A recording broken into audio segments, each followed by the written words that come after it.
him last night to see if he was barefoot. Is that still the case? Is he barefoot? Because I know on Facebook somebody posted a picture of these could be his shoes, or is that so he is presumed to be barefoot at this point? What I can say is that his mom says all of his shoes are accounted for at the house. I'm not going to say that he's barefoot. All right. Allegedly! Hello everyone and welcome back to my channel. This is Lady Freedom here coming at you with another raw narrative. Here's a brief disclaimer for tonight's show. Let's watch. That's ignorant!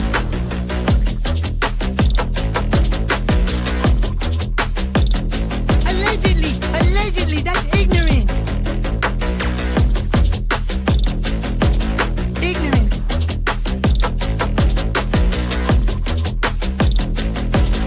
Judgment, Alfred. Boy, you read my thoughts. You've got the shinning. You mean shining? Shh! You wanna get sued? Judgment, Alfred. You just use that shin of yours to call me and I'll come a running. But don't be reading my mind between 4 and 5. That's Willie's time. Hey, yo, boss. I love it when he does that.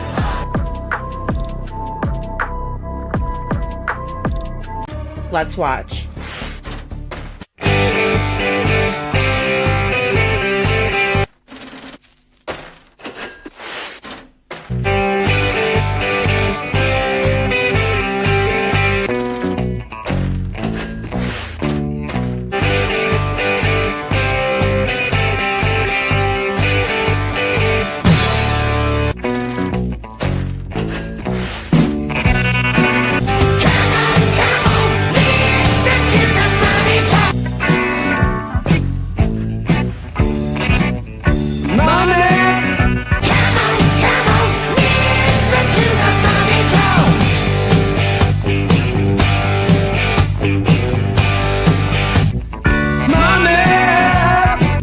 Don't get me back to good bullshit.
Hello everyone and welcome back to my channel. This is Lady Freedom here coming at you with another raw narrative. And sorry guys, I wanted to put that in the description box for us.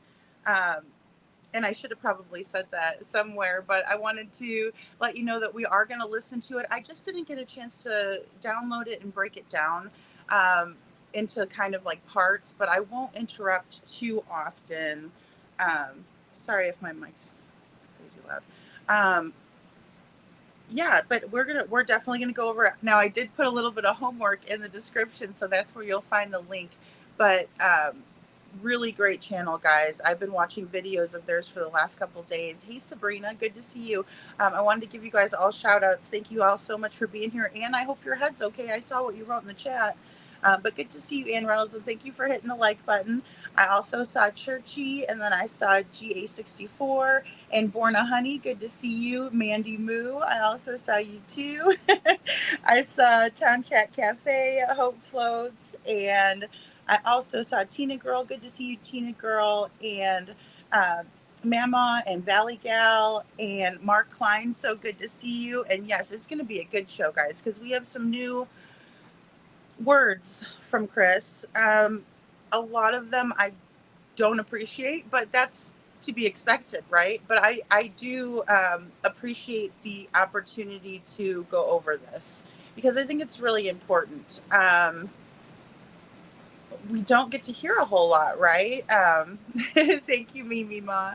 And, you know, we haven't heard really from Chris or Katie in a candid way, right? And this is only Chris, I'll just say that. And you'll hear kind of the backstory. I'll read some of the text correspondence. And of course, you know, we'll go over this again when we can actually look too, because there's some really nice pictures in there that I wanted to share as well.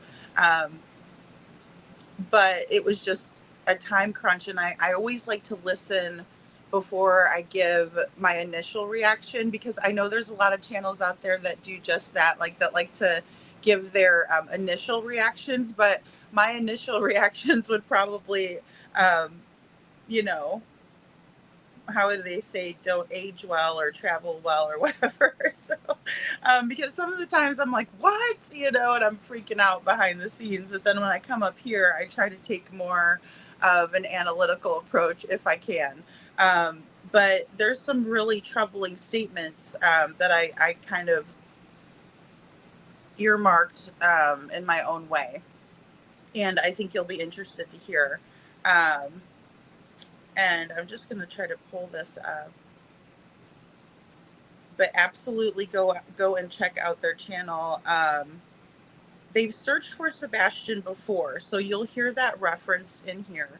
And I will also link that video too. And what they did basically was drive, you know, the neighborhood, kind of get a lay of the land, the subdivision next door. They, you know, kind of took a cruise through there.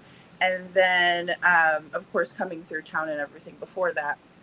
But then they also looked at a cemetery, and we talked about that briefly too, about how there was gravestones from, you know, the 1930s. And just, you know, you could tell that had been, you know, an older graveyard, obviously. And then there was even people visiting family while they were there too.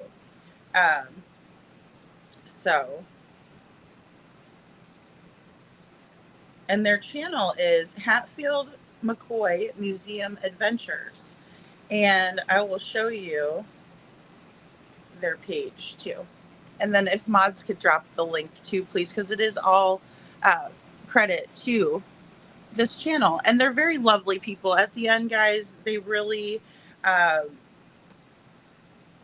mean, I couldn't do a better job of, you know, really laying it on that this is a burden that's being carried. They are just too cute. This is a burden that's being carried by whoever is carrying it right now. Just a little bit of a disclaimer for tonight's show. This is all alleged in my opinion. This is my reaction to Christopher Proudfoot's words to, you know, Mr. and Mrs. McCoy, who are kind enough to share that out with us so we can get a better idea of, you know, what we're looking at in terms of, you know, Sebastian's been missing, you know, it for far too long. You know, we counted by the days, we counted by the months, because I really didn't think it would take this long to really figure out what happened, especially a little bit of my own research. I will say that, you know, from what I've heard from what Chris and Katie have said, the house was locked up, right? The house was locked up. Nothing was tampered with on the exterior of the home. The windows, as we all know, do not lock from the outside. We can't just go and, you know, unless you have windows specially set up like that. But typically, you know, you shut the window, there's little latches on the top, it's locked, right? Nothing was unlocked. Everything was locked. The last footage that we have of Sebastian Rogers is him leaving, getting into his mother Katie's vehicle, and they drive out of the parking lot at the Texas Roadhouse. That's the last we see of Sebastian. Yes, Chuchi, they are great people. And really, again, I couldn't have said it better myself. And, you know, it's got to be so tough, you know, and obviously, you know, I give them hell sometimes and say, oh, you know, I'm not playing the violin for you, you know, and stuff like that. But I mean, honestly, if I sit and think about it, you know, as a human being, you know, considering that and considering we all have feelings and we all make mistakes, all of that, you know, it could be very, very tough for someone who's living with something like this, especially with all of the public pressure. But it's really important for us to put the public pressure on, because that's how things get solved.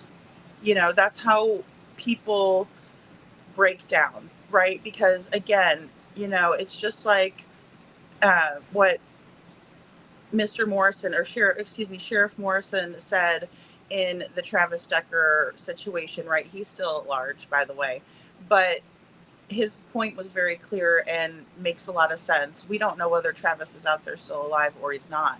At this point, it could be either or, you know. So, but they're still looking for him, it's, as far as I know. But he said, he's like, you have to be perfect every day, and we just have to be perfect one time, right? Because when you're covering something up, it's really, really hard.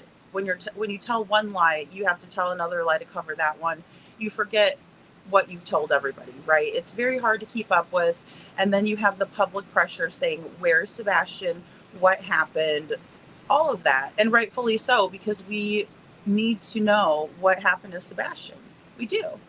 It's just like in Crystal McCrory Jones's case, signing the petitions, putting it out there, people doing live streams, people doing videos, people showing, as horrible as it was to see what really happened in that case, right? And that's just how it has to be sometimes. It just is what it is, and the truth is going to come out. So it can be very, very tough to bear.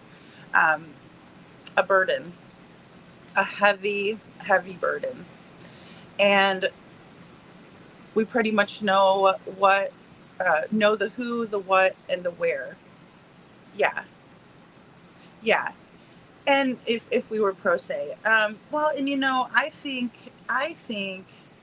that we're going to need someone to tell us what happened next, because I think we have enough evidence in the way of maybe building some sort of a puzzle, right? Like, in terms of one theory being, if Sebastian did in fact make it home, and he drives into the garage and he gets out of the car and, you know, he takes the trash out.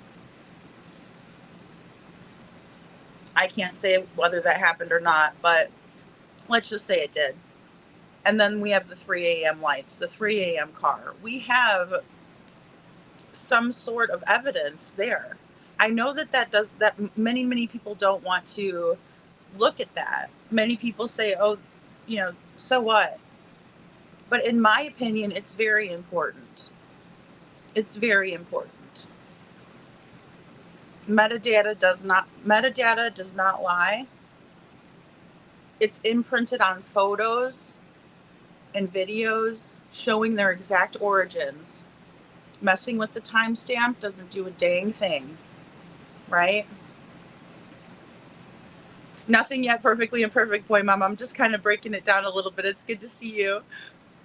Yeah, we're just kind of breaking it down, you know, what we have. And you know, in my opinion, and then we have this light that comes on, you know, at 3 o'clock in the morning in Katie's room or somewhere in the house when everyone was supposed to have gone to bed by 12 o'clock at night, right? Sebastian goes to bed at 9, poof, right? Although there is a thud, a noise in his bedroom around 10, allegedly, according to Katie, that came out a little bit later. But, you know, by all accounts, she was in bed off the phone with Chris Proudfoot. He was in Memphis, but her light, you know, remains on at 3 a.m. We have that, right?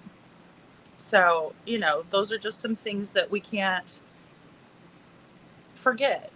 You know, we have to keep them in our back pocket, so to speak. So, in my opinion, the flashlight video is someone taking Sebastian to a waiting vehicle.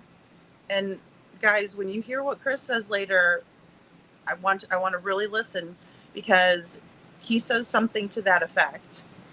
And when somebody, you know, is giving a lot of information and they feel comfortable, and I do feel like this was a more candid interview, those little truths will roll out. You know, he's very much trying to be friendly with Mr. McCoy.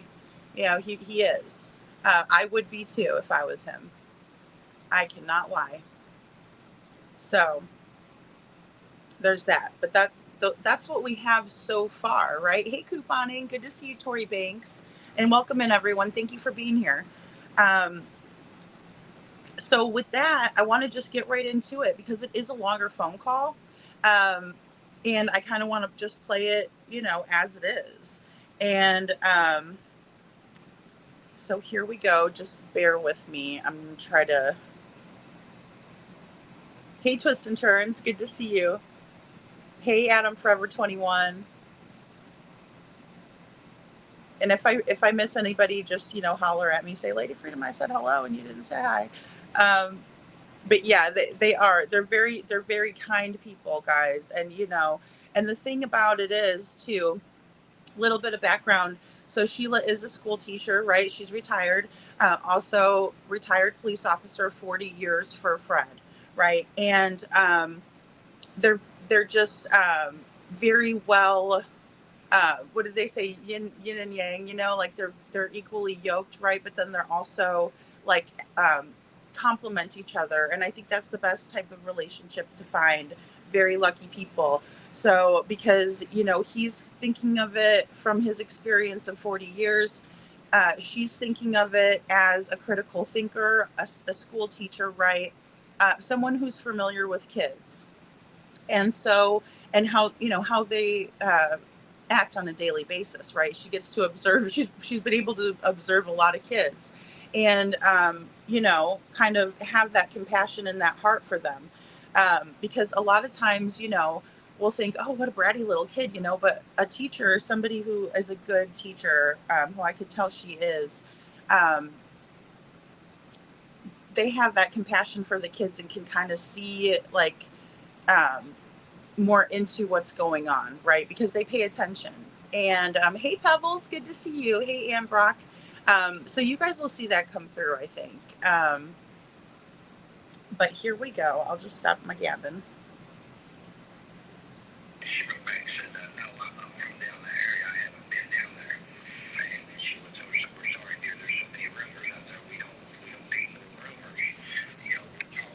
Oh, sorry, I went way too far. My bad. I just realized that.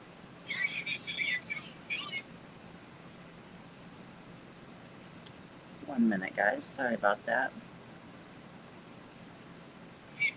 I'm going to turn it down until I get it to the right spot. I don't know if they have copyrighted music in the beginning. And they are FS Investigates, too. They also go by that. I just wanted to let you guys know.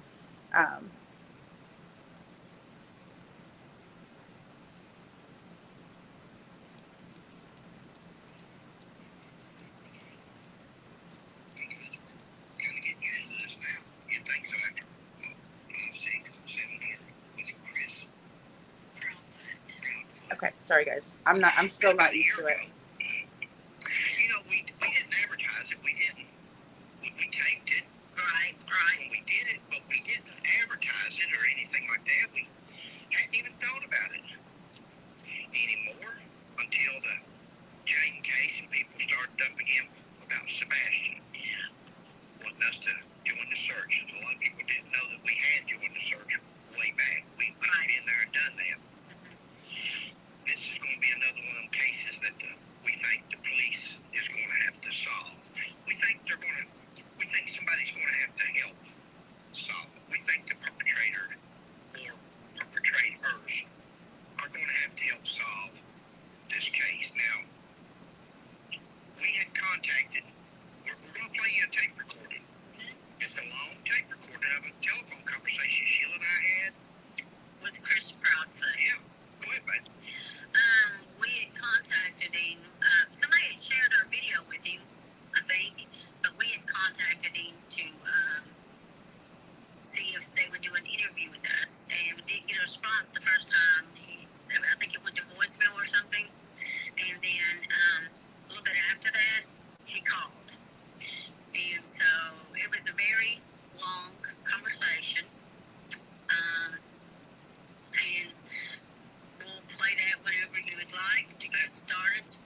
And really quick, guys, it is lawful to record a conversation when only one party is aware of it in the state of Tennessee, is basically the gist of what it said.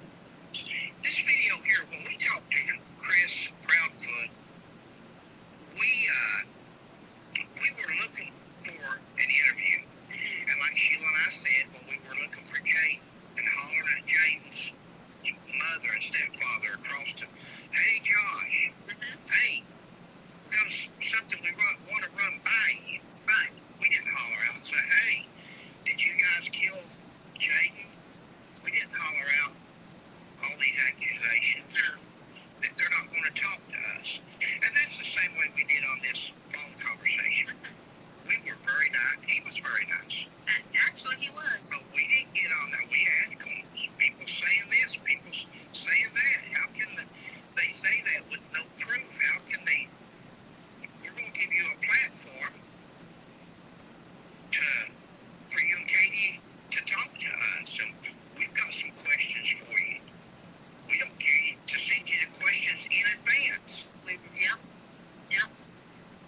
We were trying to get them in there.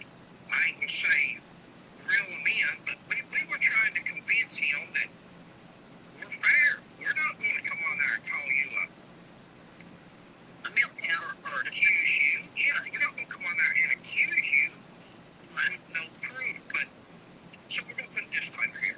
Everything we say is allegedly speculation for entertainment. It's our opinion. It's hypothetical. Yep, and views that we express on our own. And we're not responsible. We're simply fishing. We're fishing for information. We don't care where we fish at. We don't care whose pond we fish in. That's what I was thinking. Why do you say it? Because you were talking about fishing, so I was thinking pond. So we don't care whose pond we fish in. We don't care who we insult. That's not our goal to insult anybody, but if the shoe fits, strap that puppy on and wear it.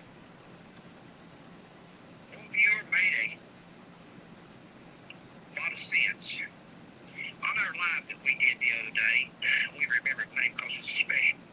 Okay, guys, so I'm just going to stop it there. But, I wanted them to be able to give the disclaimer and everything like that before we play it, and kind of just a little bit of a backstory because there are some text messages in here, and I'm going to share those with you guys before we play the call. But I think it's important for them to be able to say this. They did speak with Chris, and apparently, hey, Bo, they were going to have perhaps a meeting with Katie set up. It was, Chris said, I'll ask her, it all seemed like it was going pretty good. And then it just kind of got shut down. And so, of course, to all of our dismay, I think, we're just wondering, because again, we've seen Chris and Katie kind of go on panels where they have been less than, serious, or where if there's questions asked about Sebastian, they get upset. They're, argumentative. I mean, the one caller that called in and said, well, what about Sebastian? Where is he? Chris got very rude with this caller. And I don't even know who the caller was, or if, they're still in the community or what. But really, really rude with this person. And all the person was like, well, where's Sebastian? That's what we should be talking about, right? And so, and I also forgot about this part, guys. So they're going to play this part with Katie, and we'll listen to it. The 1 year interviews, I think, are very interesting, right? Just to go back and listen to them.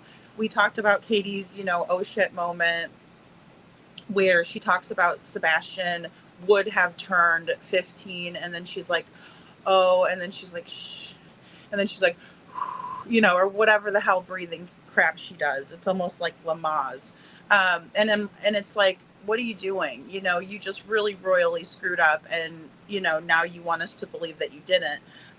But going back to, this is the Holly Thompson interview with Chris and Kate, or excuse me, was Katie in this one by herself? No, the other one was. Okay, I just wanted to clarify. With Holly Thompson, right? Fox News 17, I think. The things that we cover, we like to get the word out there. You don't have to ask permission. You do what you want. We're going to play this first video, baby. Okay, all right. Just a second here. Researching. Keep looking. Keep searching. Keep looking. We keep putting up new flyers. I know a lot of places, they take them down after so long. We just keep coming back and putting more up. I referred my original request just to anyone that's willing. Don't let him become forgotten. Don't let him become lost in the next story.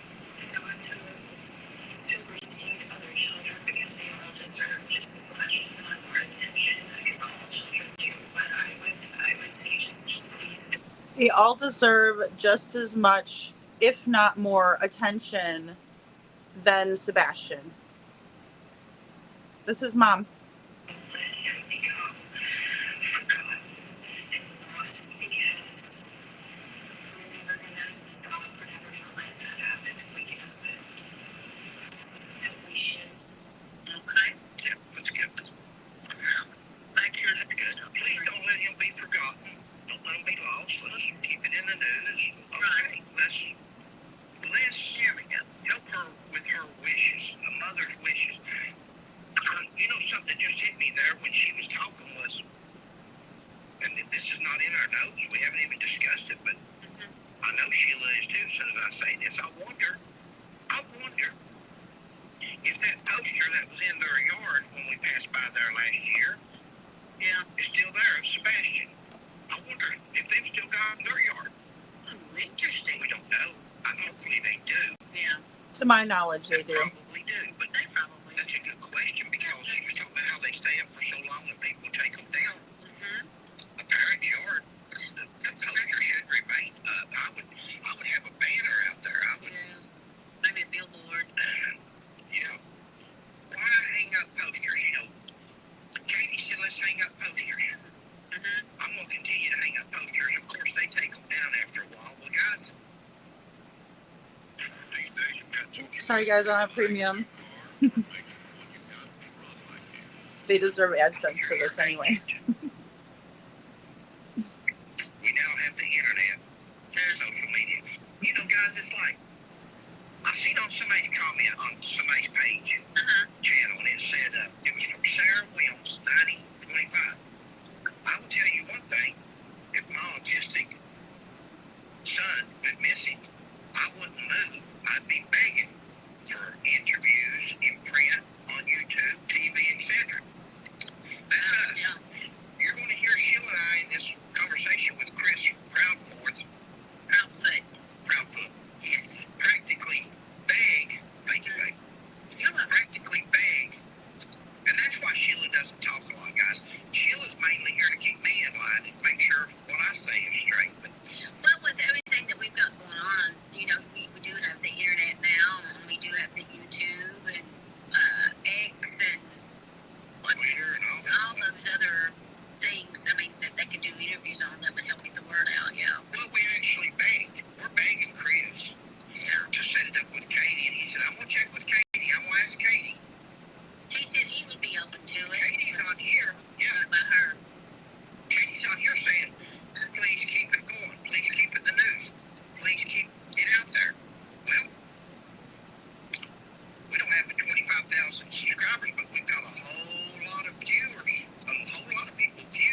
Okay, guys, so I'm going to read this part to you guys.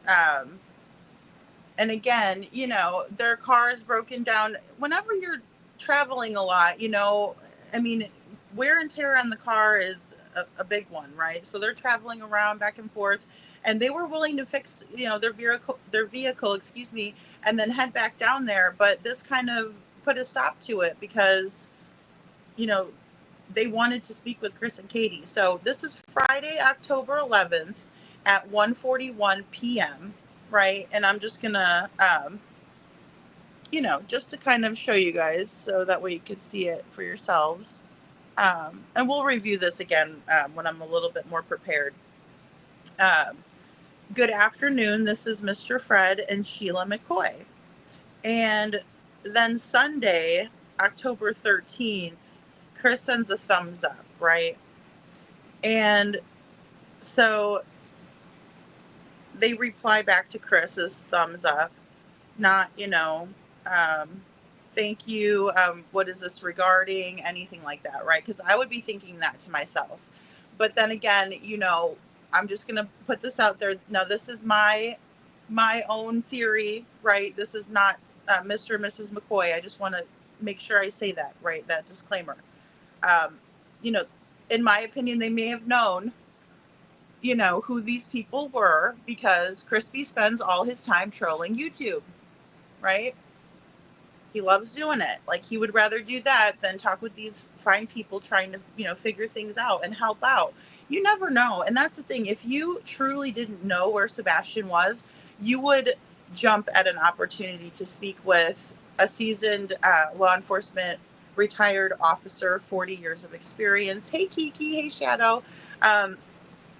You would be jumping at that, right? And a school teacher who knows children, right? Either way. Sunday, October 13th, the McCoys write back. Sorry, we didn't know it was you. Oh, excuse me. No, that's Chris. He's in the blue. Sorry, didn't know it was you when I got this text. LOL. Anyway, just wanted to thank you for taking the time to call us. Prayers for you, Katie, and Sheila and me. Sorry, that had to have been. I'm sorry, they're the blue. Scratch that. So I'll reread it. Sorry, didn't know it was you when I got this text. LOL. Anyway, just wanted to thank you for taking the time to call us. Prayers for you. Excuse me. Katie, from Sheila and me. And then, thank you very much, sir. I'm willing. It says I willing, but I think it means to say I'm willing to talking to Katie. Oh, sorry. I have to pause it.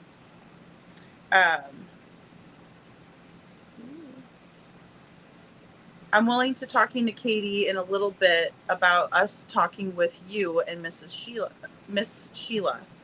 And they replied, thank you. And he replies, you're welcome, sir. Bless you and Mrs. McCoy.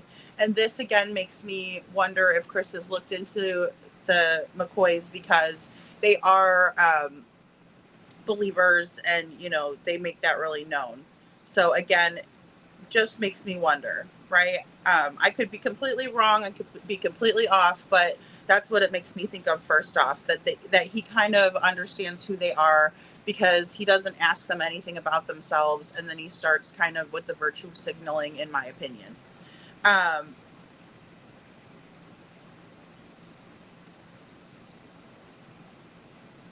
So Monday, October 14th, right? We got on Sebastian on over in our video once again, taking up for you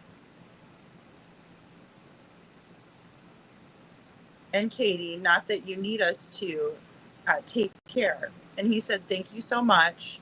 And he says it's the right thing to do. And then Sunday, November 3rd, Chris didn't reply anything back to that. So they text him again. They say, hey, Chris, it's Fred and Sheila McCoy. I hope all is well with you and Katie, or at least the best it can be under the circumstances.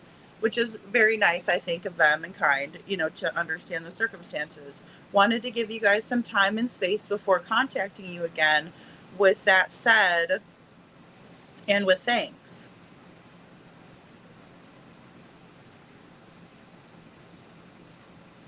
Giving approaching thought, you may have some time off where Sheila and I could do a short interview with you. So he's just asking him if you have some time off. We would love to do a short interview, maybe allow the platform to give any updates or thoughts about Sebastian with the upcoming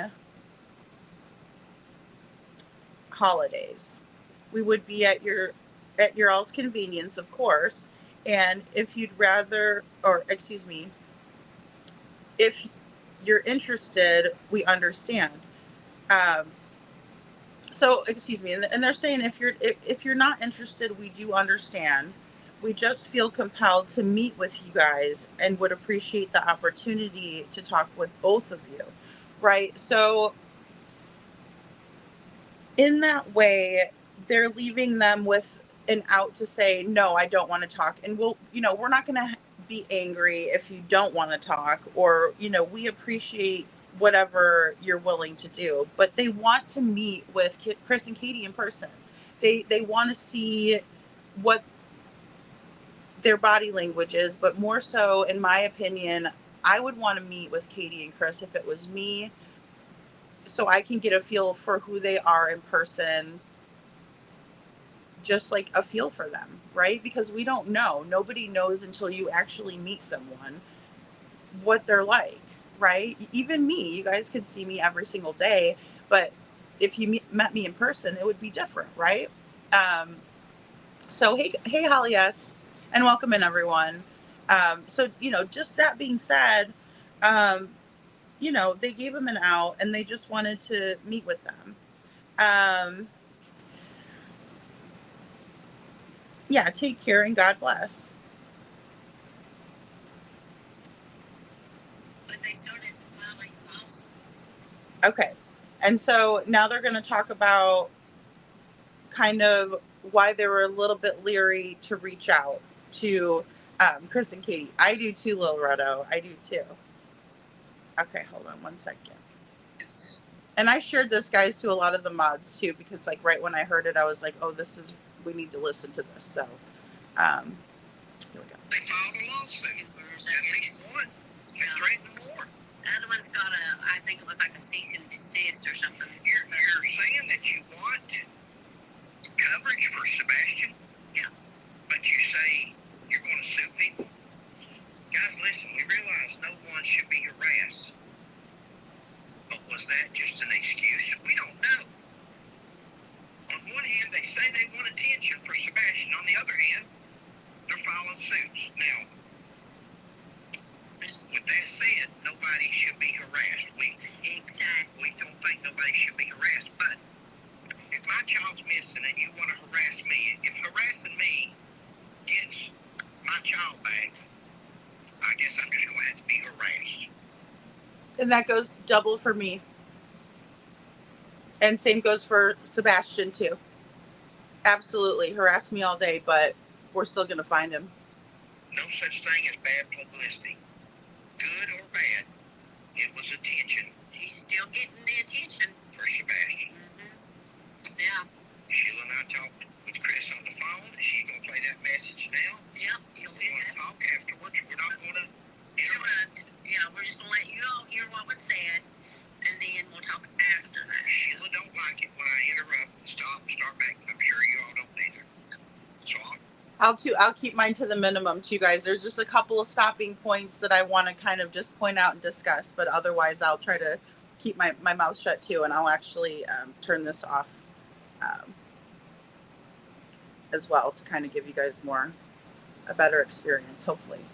Try to remember what we talked about at the end. I've made some notes. Yeah. And that's the reason I interrupt, because I forget what people said to them. Any of you police officers out there, especially that worked the case, that had dogs, that Do you want a career in film and video? No, we First don't want a Institute gives career you the tools to in enter the film or industry video. in less than a year. Through hands-on projects, you'll Did anything at all when he gets on here talking and yeah, he said there was like 18 dogs they had there.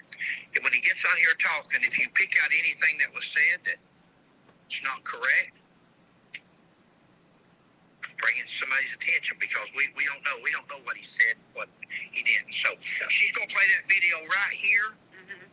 You knew that it was you when it rang. We don't answer. I always let it go to voicemail. And I've seen Nashville, and I told Sheila, I said, Chris, yeah, what about that? He just told me. Thanks for calling us, pal. You're welcome, sir. Thanks for calling us. I hope we're right, but we think you've been treated, you and Katie's been treated wrongly. We've been watching some of these videos and some of these people that's doing these shows, and until people's proven to have done something or something like that, there's so many rumors out there, and how do you defend against it? And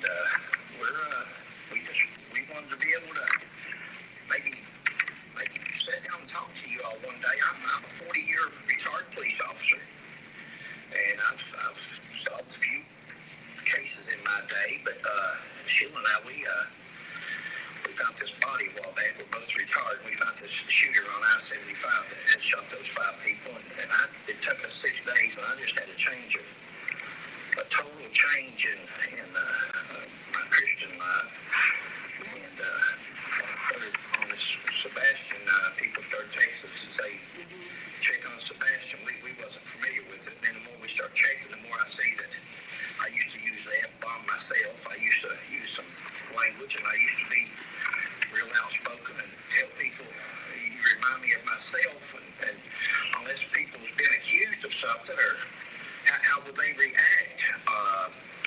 So anyway, our thing is that we're just, me and Sheila just want to see if someday we could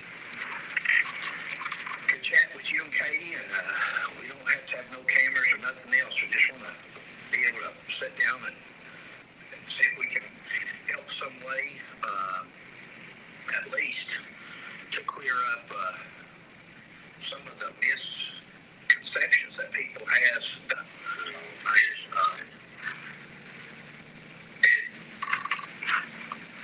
It's honestly, it just gets to the point where everybody has said so much.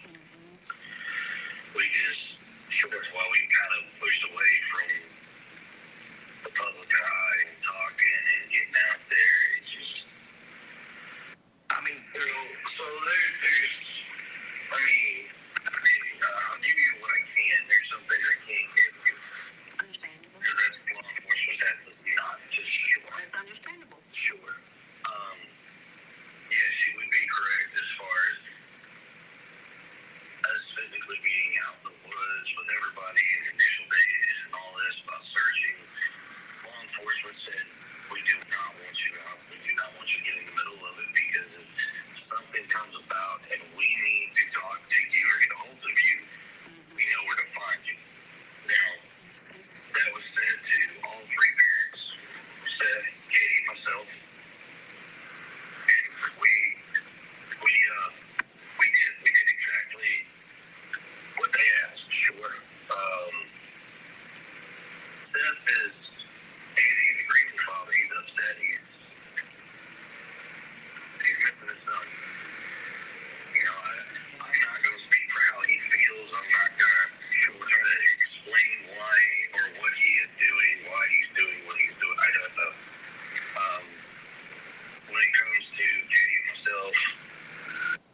Hey guys, I'm just going to stop right there. Notice how Mr. McCoy, neither did Sheila, ask one time about Seth. But Chris is offering Seth up into the equation. And now, this is pretty far into the case, right? So I don't know if he doesn't think that, they have seen a lot of interviews, or maybe they're not as familiar, but it just kind of makes me pause when he brings Seth into the equation, when Mr. McCoy is specifically talking about him and Katie and didn't bring up Seth at all. He's just talking about Chris and Katie wanting to talk to them and get their thoughts, right? So just, just wanted to pop in and say that. We literally listen to everything that law enforcement says that, and it doesn't matter what it is. Like if they want something, they send me a message, send Katie a message, and they get it. Sure, I mean it's not even a question.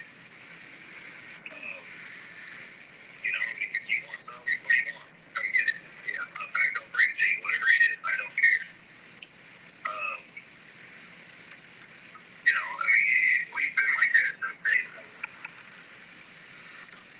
And it's a constant battle with people. I mean, yeah, we understand that.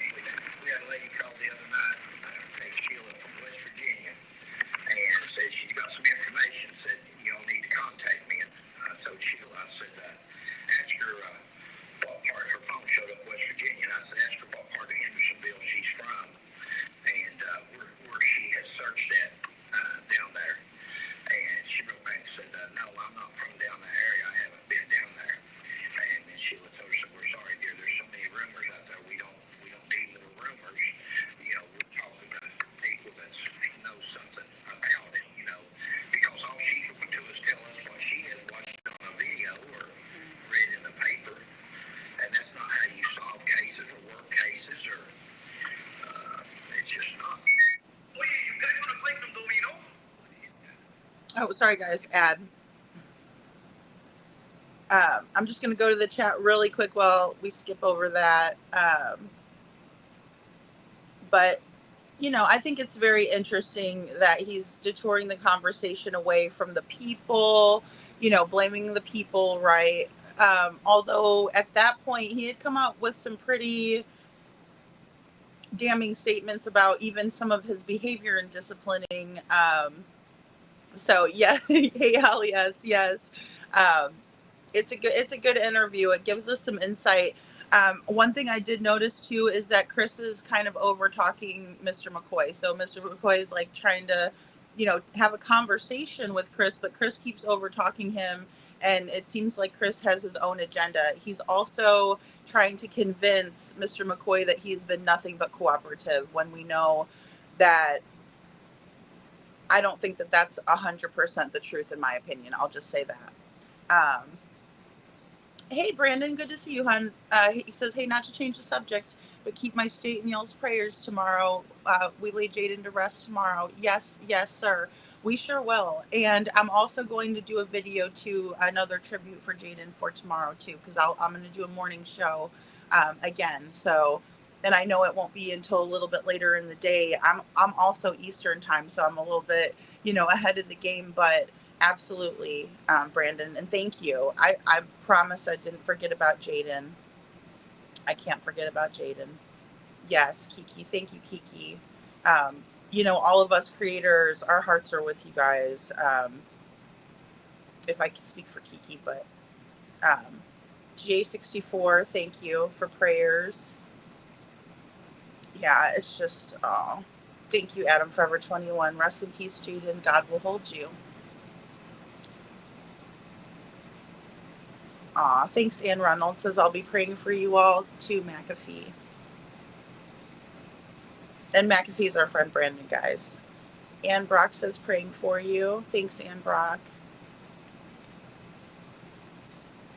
Perfectly Imperfect Boy Mom says, well, in all fairness, Seth is a huge part of this, so it would be fair to mention him as a parent. Yeah, I agree. I agree with that. I do, Perfectly Imperfect Boy Mom, and that's true. Like, he is absolutely a parent, but I find it very odd because here's the thing.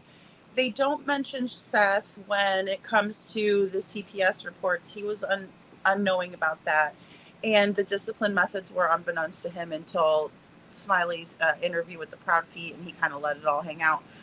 Hey, little Miss Sharon, good to see you. So I just find it odd because he's still kind of speaking for Seth in the way that, but he didn't want to contact Seth. Seth was having a lot of trouble back even I want to say April, May time, when they were trying to kind of work together, right? But I don't know, it just kind of falls short with me. And I noticed that, and you'll hear a little bit more too. I know if you guys haven't listened to it, kind of know a little bit more about it. But we're going to see that he is really good at throwing Seth under the bus. And, you know, that is my opinion. I think he uses the co-parenting charade, as I see it, the co-parenting charade, but only to his advantage, right? It's not really that they're a cohesive group that's really trying to find Sebastian together, you know, but he's trying to kind of convince this person, Mr. McCoy, of this, in my opinion, just kind of when I'm listening to it for the second time too. And Tina Girl says KP pled the 5th sometime in October, didn't she? Yeah, she started to kind of withdraw. Like the last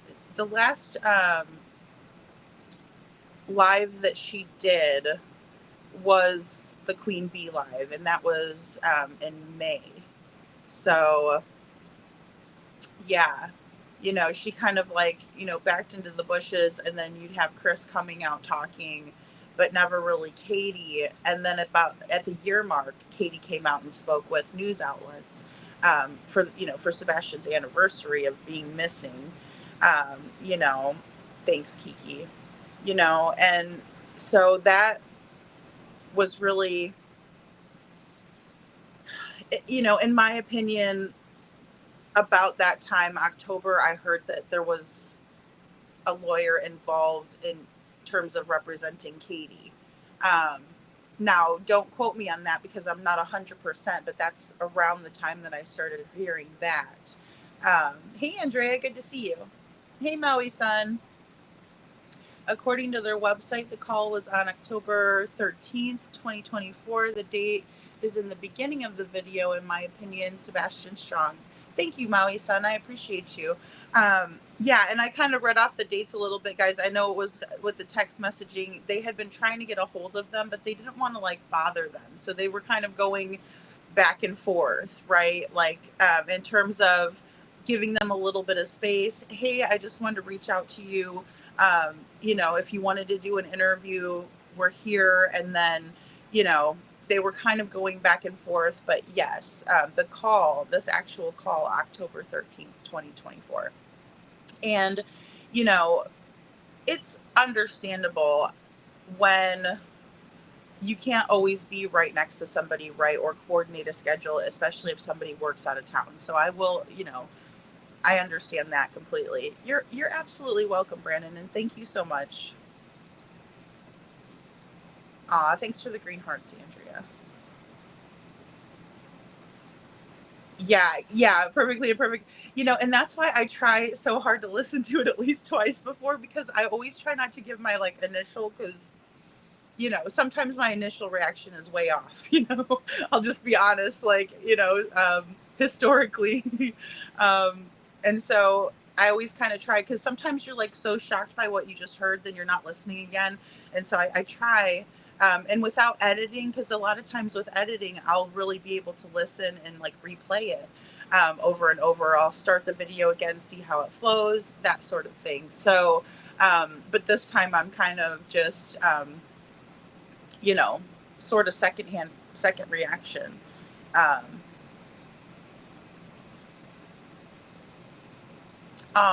We sure will, Kiki. It says, y'all pray for me, please. Lots of changes. One is packing as we speak to go to college tomorrow and moving into a dorm, another next year.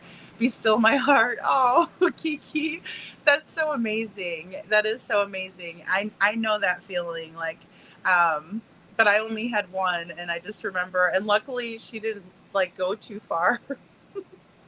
God was good to me in that way, because gave me four extra years, you know. No, don't be sorry at all. Don't be sorry. We always could ask for prayers. Everybody needs them for good, or, you know, praying for good, praying for everything. If it's a bad thing, you know, change is so hard, right? Well, and when your babies are going, you know what I mean? Like, that's when they're like really out there, you know, doing for themselves, and, you know, ramen noodles. And I still like it. That just brought me back to like the little care package I had for Livy, like all her little dorm, like, oh my gosh, Kiki. Hey, Meow, thank you for hitting that like button. Good to see you. Andrea says I can multitask, Kiki. Yes. Thanks, Kiki. Yeah, no, that just took me back really, because you know, and then as a mom, you're like so worried, and it's like they're gonna be fine, right? And believe me, everything will be great. But it is. It's bittersweet. Well, and you must be so proud as well, too. Okay, guys, so I'll get back into this. Um, Here we go. I want to make sure I have it up all the way, though. Hold on. All right.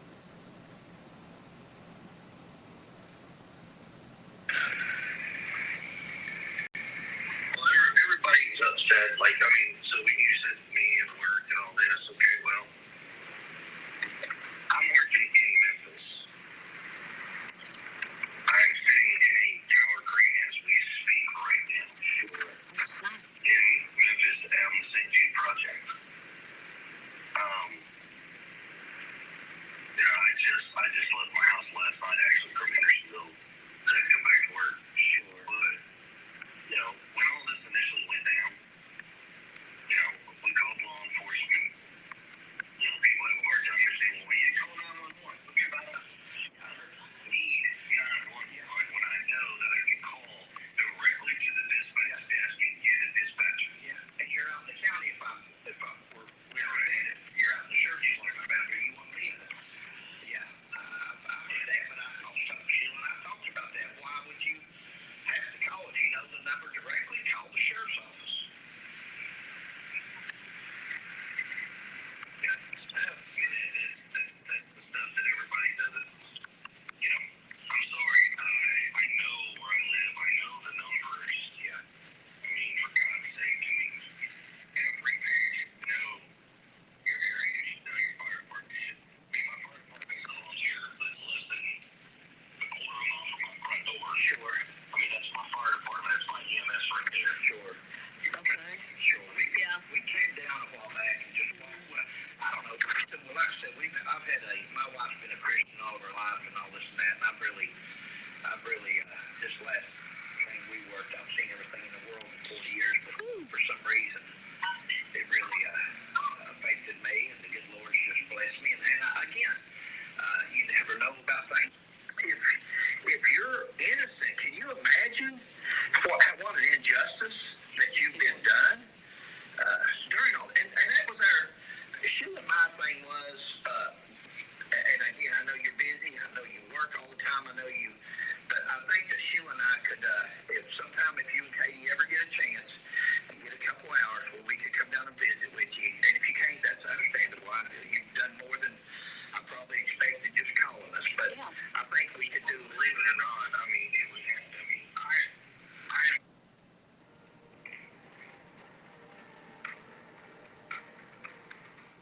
Okay, sorry guys, that's another ad. away from the idea of sitting down and having a conversation with people. And I've told people in the beginning, I will have conversations with people. And I just tell everybody, I'm brash, I'm direct, but I respect. That's Fred Mc Coy, buddy. That's just the way I was raised.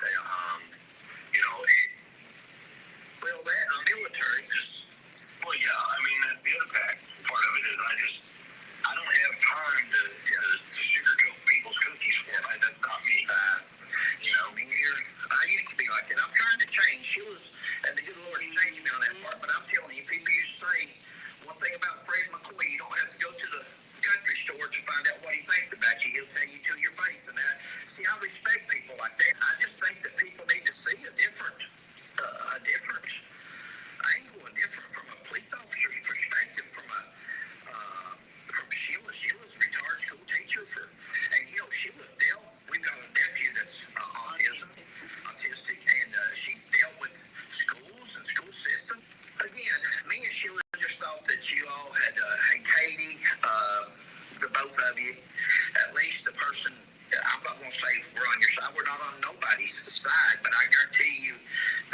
side would get to be heard. From what I understand, he was in the Navy. Yes. Haven't they heard? 16 years. Yeah, 16 years. Well, I've never heard he does like a sailor. They used to tell me you curse like a sailor. But I was a Marine. But so you can talk if you get a chance, and you all ever feel like it. Once you're accused, parents already know, Chris, that we're looked at. If something happens to our children today, they would be looking at me and Sheila. That's just the way we do in police work. And a lot of times, that is the case, no doubt. We've got some good questions, and I think you and Katie could put a lot of stuff to rest. Well, I mean, me and Katie both taken polygraph tests with law enforcement. We both passed our polygraph test. Seth, as I don't know, I mean, from what I've been told, Seth took a polygraph test through Nancy Grace's TV show. I was advised by TBI not to do that. So that's part of the big thing. They're all upset because, I told them. And then, guys, I just want to stop really quick too. And again, I've done a video on this too. But just right here, no mention of Seth whatsoever, right? Because Seth isn't there to answer any questions or to talk about anything. And so I think that it was, Sheila and Fred were being very fair. I mean, I know that Fred's kind of doing more of the talking, but Sheila's right there with him. And, he's saying, we just want to hear your side. Like, we think that, we've watched some things or we kind of have an understanding, and we just want to hear your side of things, right? We want you to be heard. And, Chris is over there with the, crap, the, I'm brash and respectful, which is an oxymoron, coming from a moron, in my opinion. No time to sugarcoat people's cookies. Well, nobody wants you to touch their cookies, Chris. Okay, we're just going to put that one out there too. My opinion, not to reflect on anyone else's. Oh, yeah, and trigger warning for a little bit, because Chris is going to say the word naked about 4 or 5 times in a row about the trees. So just a disclaimer, starts talking about sugar in people's cookies and naked trees. Trigger warning. He also goes into the kind of blah, blah, blah about the sheriff's office. I didn't call 911 because it's really, it's a stone's throw away from me. Right there is the EMS. Well, in my opinion, we're all conditioned to call 911 right away, but that can be argued. So I understand that. And it is up for debate. Absolutely. Like any other subject. But, he's still hung up on it. It's still like a sore spot for Chris, even at this juncture, right? He's still bothered by it. And really, he shouldn't be, because it is what it is. It happened the way it happened. They did the 3-way call. But he seems like he's a little bit guilty, in my opinion, right? He's trying to convince a new person that, he didn't do anything wrong here, right? And he's trying to convince someone, who has 40 years of law enforcement under their belt. But Mr. McCoy is agreeable, right? He's like saying, yeah, okay, sure. And, I'm the same way. I was a Marine, I used to cuss a lot myself. I've been working on that and everything. And, I think as we do get older, we start realizing, that we have to be more, mature. And that just comes with, being older and wiser, in my opinion. But he also explains to him, he's like, look, we always look at the parents. The parents are always looked at. And he's going to talk more about it later on, too. We might even have to do a part 2 in the morning with the reaction from Mr. and Mrs. McCoy, because it's really, really good. And I want to kind of focus in a lot on that, too. So, but, it's in my opinion, the way I look at it is, if you're a parent or if you're in a caregiving position, right? Like, so say your grandma taking care of the babies, because that happens a lot, right? We saw that in Jaden's case. If you're an aunt or an uncle taking care of the kids because, you've taken on that responsibility. Whoever is in a position of responsibility or caregiver, a parent in the situation that was last with the child, should always be looked at. Even a babysitter, Even if it's a 14-year-old kid from down the block that paid to come over and watch the kids for a couple hours. If one of the kids goes missing in that couple of hours, that's who you're going to look at, no matter what. And in Fred's experience, usually the parents are the perpetrators, right? He kind of puts it out there. He's not sugarcoating the cookies either, Hey, Tisme, where's Sebastian, Chris, and Katie Proudfoot?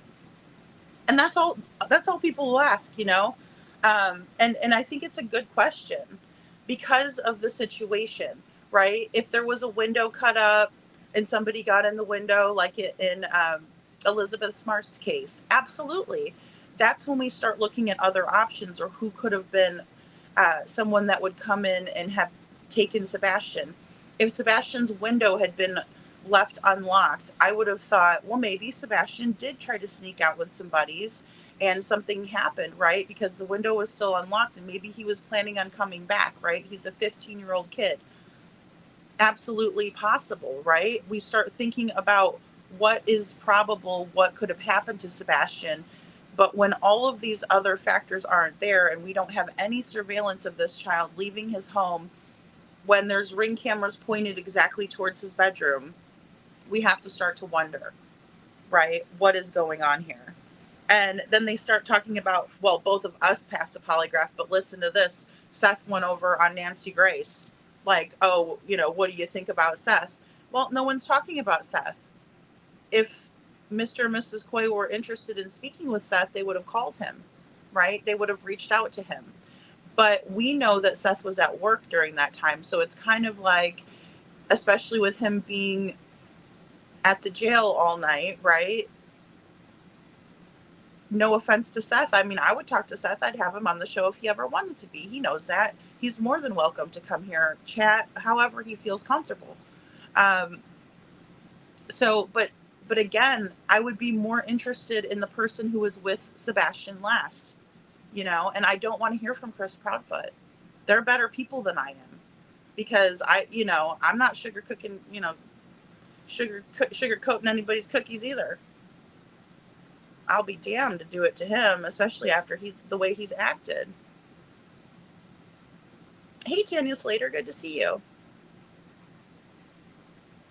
Yeah, children do not just vanish, Andrea. They don't. Where is he, KP and CP, right? Where is he?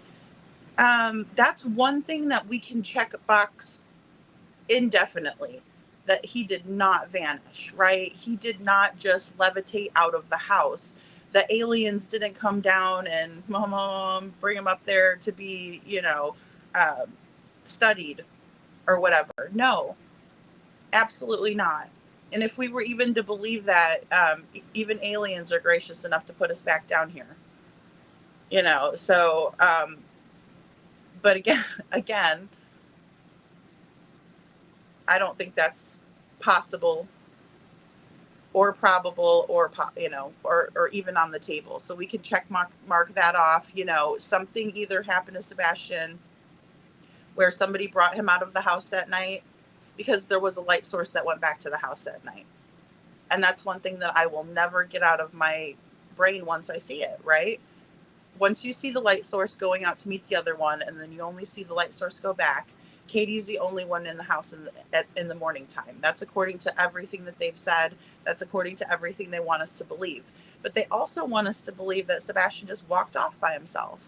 And there would have been camera footage of him doing that, in my opinion, especially the way the cameras were situated in the neighborhood and how you would have to use the main ways to get out of the neighborhood.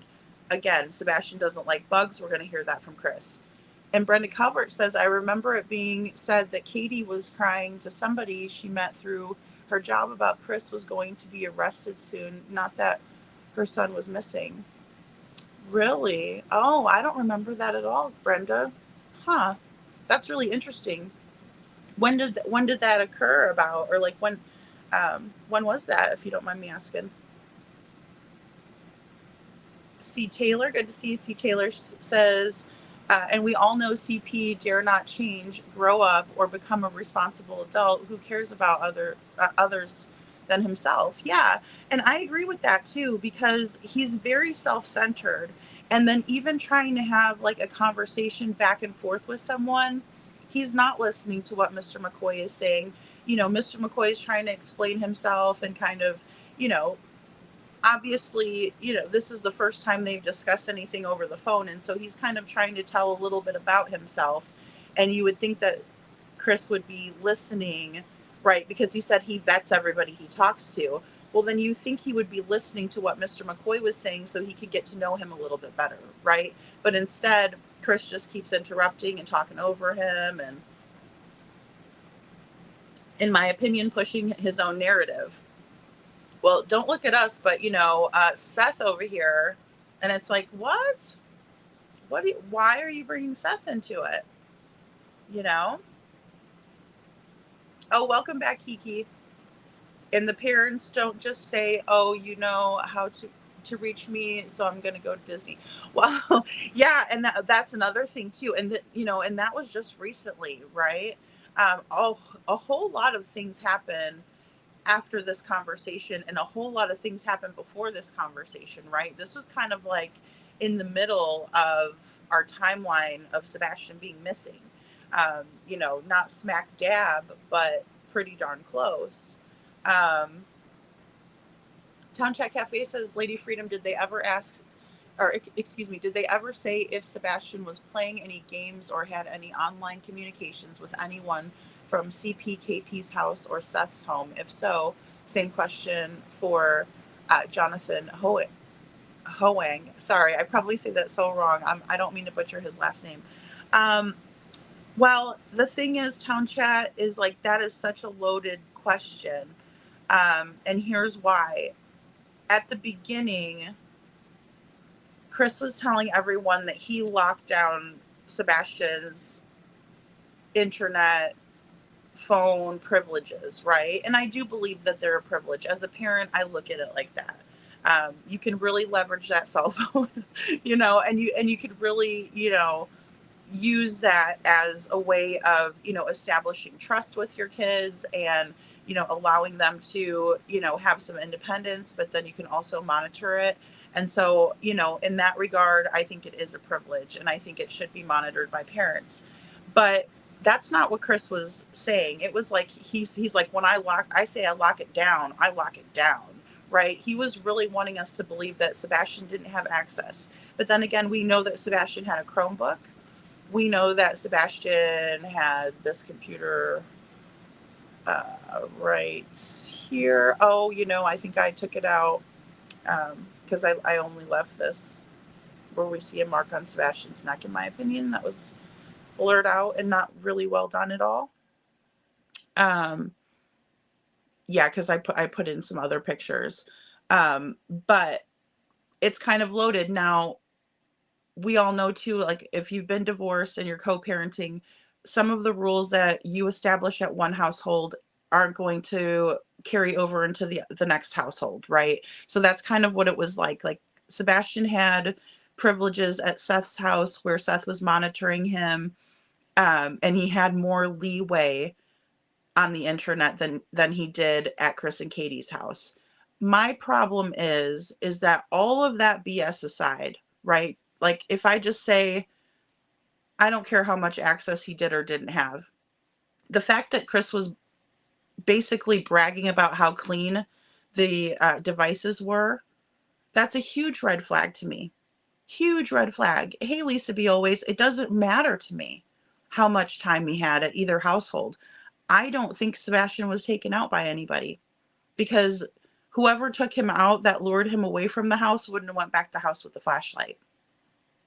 That's just where I have to sit with it, because that's what we see happen on the video, right?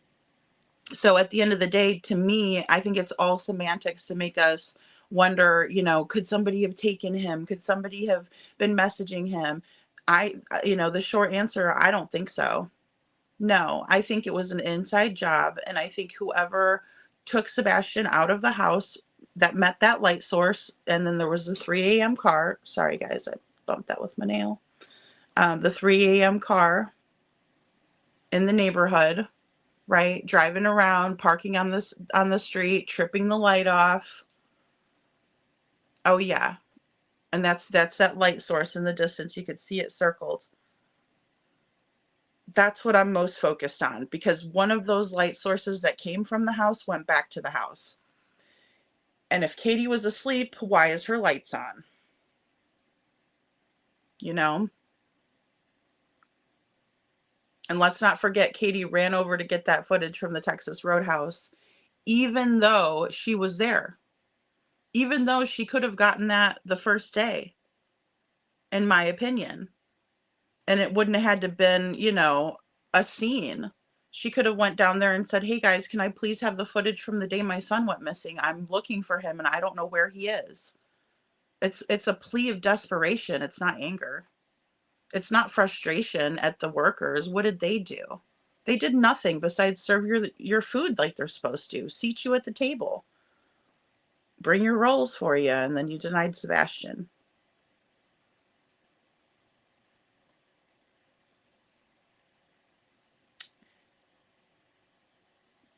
I'm sorry, Brenda, I must have missed that comment there. Hold on one second. Let me scroll up. Oh, okay. In terms of her crying, saying that he might have been. Okay, has anyone seen the outline of the face provided by Crime Time Buzz? It looks like EC. I did see it. I can't make it out. Like, I'm trying really hard to make it out. That doesn't mean that I wouldn't. But I know people were saying that it bears a strong resemblance. I don't think, I just don't think you guys know how I feel about Eric Craddock, but I can't say he had involvement. I wouldn't feel comfortable saying that. I can't.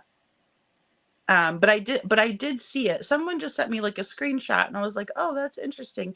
And I'm like, it does look like a face. But then I was like, I thought it might've been Sebastian's reflection, like off of, the window, right? Cause he's kind of sitting, but then the way that he's sitting, it wouldn't be that reflection, like, a frontal view, right? It would have been more of like maybe a profile view. But then looking at it closer, I was like, actually, no, yeah, that can't be his reflection. But I still haven't had a chance to really look at it or pull it in to software and, kind of blow it up and check it out. But I just don't, I don't feel comfortable with Sheriff Craddock like being involved to this level. Now, do I think that he's being stubborn? Do I think he dropped the ball? Do I think that he was operating under one assumption when he should have been operating under any assumption being possible at the beginning, especially with the CPS reports, especially finding more and more out about the family dynamic?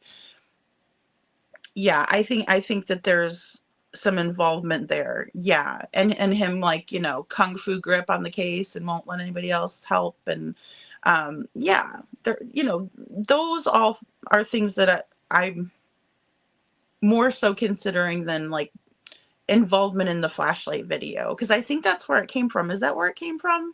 Correct me if I'm wrong, guys.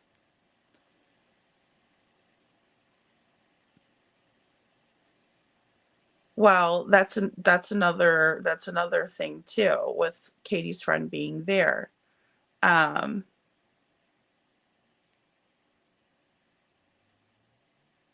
got to look with a magnifying glass, there's a part on the program that I have that I could use like a little magnifier. I wonder if I could try that, and see if we can't see more. Yeah, see, this is what I'm thinking, Lisa B. Always. Did Katie Proudfoot wipe his computer allegedly? Like, that's what I'm thinking, because, again, we talk about this a lot here, where when there's no evidence, that makes me wonder if evidence was cleaned up, right? And that's just in terms of anything, like digitally, print-wise, right? Like, again, I use this all the time. You guys know this, but for anybody that's kind of new here, if somebody was to go into my vehicle and dust for fingerprints around the steering wheel, there should definitely be my prints all over the steering wheel, right? But if they go in there and they dust for prints and it's completely clean, then they know that I cleaned my fingerprints off of the steering wheel, right? Or that's going to be one conclusion that is going to be the most likely one. And, you know, because no evidence is evidence. And Chris Proudfoot, in my opinion, is very arrogant. And he, especially when we hear more into what he's saying here, you know, he thinks he's playing everybody. He thinks he's smarter than the average bear. Town Chat says, either way, her or her friend that was there that allegedly knows how to do all that too, including messing with area Wi-Fi and cameras allegedly. Yeah, Lori. Yeah. Well, I'm still always wondering how Lori got to, you know, the residence so fast on Monday morning, especially, you know, if she was just kind of staying on the weekend. It's my understanding that she lives about 6 hours away, give or take. Well, they can be jammed up, Andrea. That's the thing. Andrea says, I wonder if Ring cameras could be wiped by any outsider. The jammers, like we talked a lot about jammers, you can home make them as well. There's ones that are really tiny, like the size of a watch, and you know, you could just go buy it and you have to be in a certain vicinity. Some of them operate on different frequencies. It just kind of depends. But with Katie's communications background, I absolutely think that that's something that she would be capable of doing. I mean, you know, and even though she's capable of doing it, doesn't mean that she did it, but it's factoring in that, okay, she is capable of doing it. I myself, if you guys knew me, you know, I get pissed off at the, you know, remote control, you know, and I'm like, I don't know how to work this thing. You know what I mean? Like, I'm not great with it. And so, to me, you know, you guys could probably check that off and say, no, she couldn't do that. That's not in her wheelhouse, you know? And so not to say that I couldn't figure it out. Where there's a will, there's a way. I mean, absolutely. But when she's got the background and the training, yeah. And then her friend, good point, Town Chat Cafe. Yeah, and that's the thing. It's so hard to consider everything. I always have to remind myself of just those littlest things. And then again, you know, I know that there's a lot of people too, and I don't want to just, you know, discount this, but some people are saying, well, did Sebastian really even make it home? Right? Because we can't see him going in, you know, we can't really make it out that he made it into the garage, you know, and things like that, or that it was him taking the trash out. I mean, even if he made it home, maybe he didn't take the trash out, because we didn't hear about that until like the 4th interview, right? Chronicles of Olivia. So that wasn't something that was told right off the bat to anyone. So that was something that they factored in my opinion, after seeing that there was camera footage or knowing that there was camera footage. And don't forget that Chris and Katie were going around asking for all the camera footage too in the Facebook groups, and people were, you know, obviously being accommodating towards them. I mean, I can't say I wouldn't either. If that was my neighbor, I wouldn't be thinking the worst of my neighbor. I wouldn't want to think that way. You know, I live next to this person. It reminds me of that one guy, you know, like I used to barbecue with this guy, and here he is, like, kidnapped a kid or this young lady, and you know, and he's like, we barbecue like all the time, you know. I mean, it would be weird, right? The sheriff that shot and killed the judge in Kentucky makes you think. Oh yeah. Well, and that was a big Tanya, that's interesting that you say that. There was a lot more to that story too, you know, because I think that I think that there was pictures or something being alleged that there was on that that judge's phone of the sheriff's daughter. Yeah, you're not the only one that can't see the vision, in my opinion. Yeah, and I mean, no disrespect. Hey guys, when I first looked at the still shot of the flashlight video that, you know, I put in there and I filtered and everything, and you know, kind of showed everybody the different colorations and things, I didn't see it at first.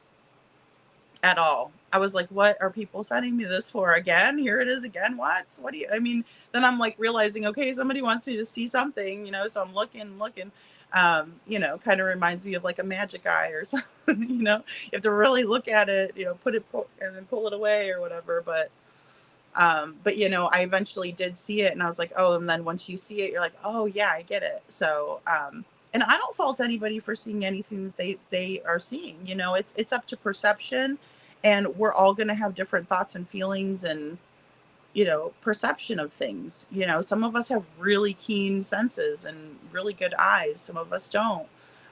Some of us can hear really well. We listen really well. Um, Yeah, I thought it looked more like CP. I was thinking that too, Little Miss Sharon. And I know people have been trying to kind of pinpoint if he was um, at the Roadhouse. I don't think he was at the Roadhouse. I'll just say that. But the flashlight video, obviously, I do think that he was involved in that, in my opinion. And I could be completely wrong, but you know, and some people said it kind of looks like a Lego man, you know, but it is kind of, it's blocky because it's pixelated. It's the pixels, you know, that kind of come together and form. And then of course, as you make it bigger, it distorts. As you send it over to other people, it distorts, you know, so it's just one of those things that happens naturally. Um, Oh, thank you, Brenda. Says it was on Smiley's, that 24-year-old friend of Katie's. She said that she was crying about them getting divorced and Chris would be arrested soon. Also saw the clip on TikTok video. Oh, cool, Brenda. I've never seen that. I'll have to go check that out on Smiley. 24-year-old friend. And I always forget Katie's a little bit younger than me.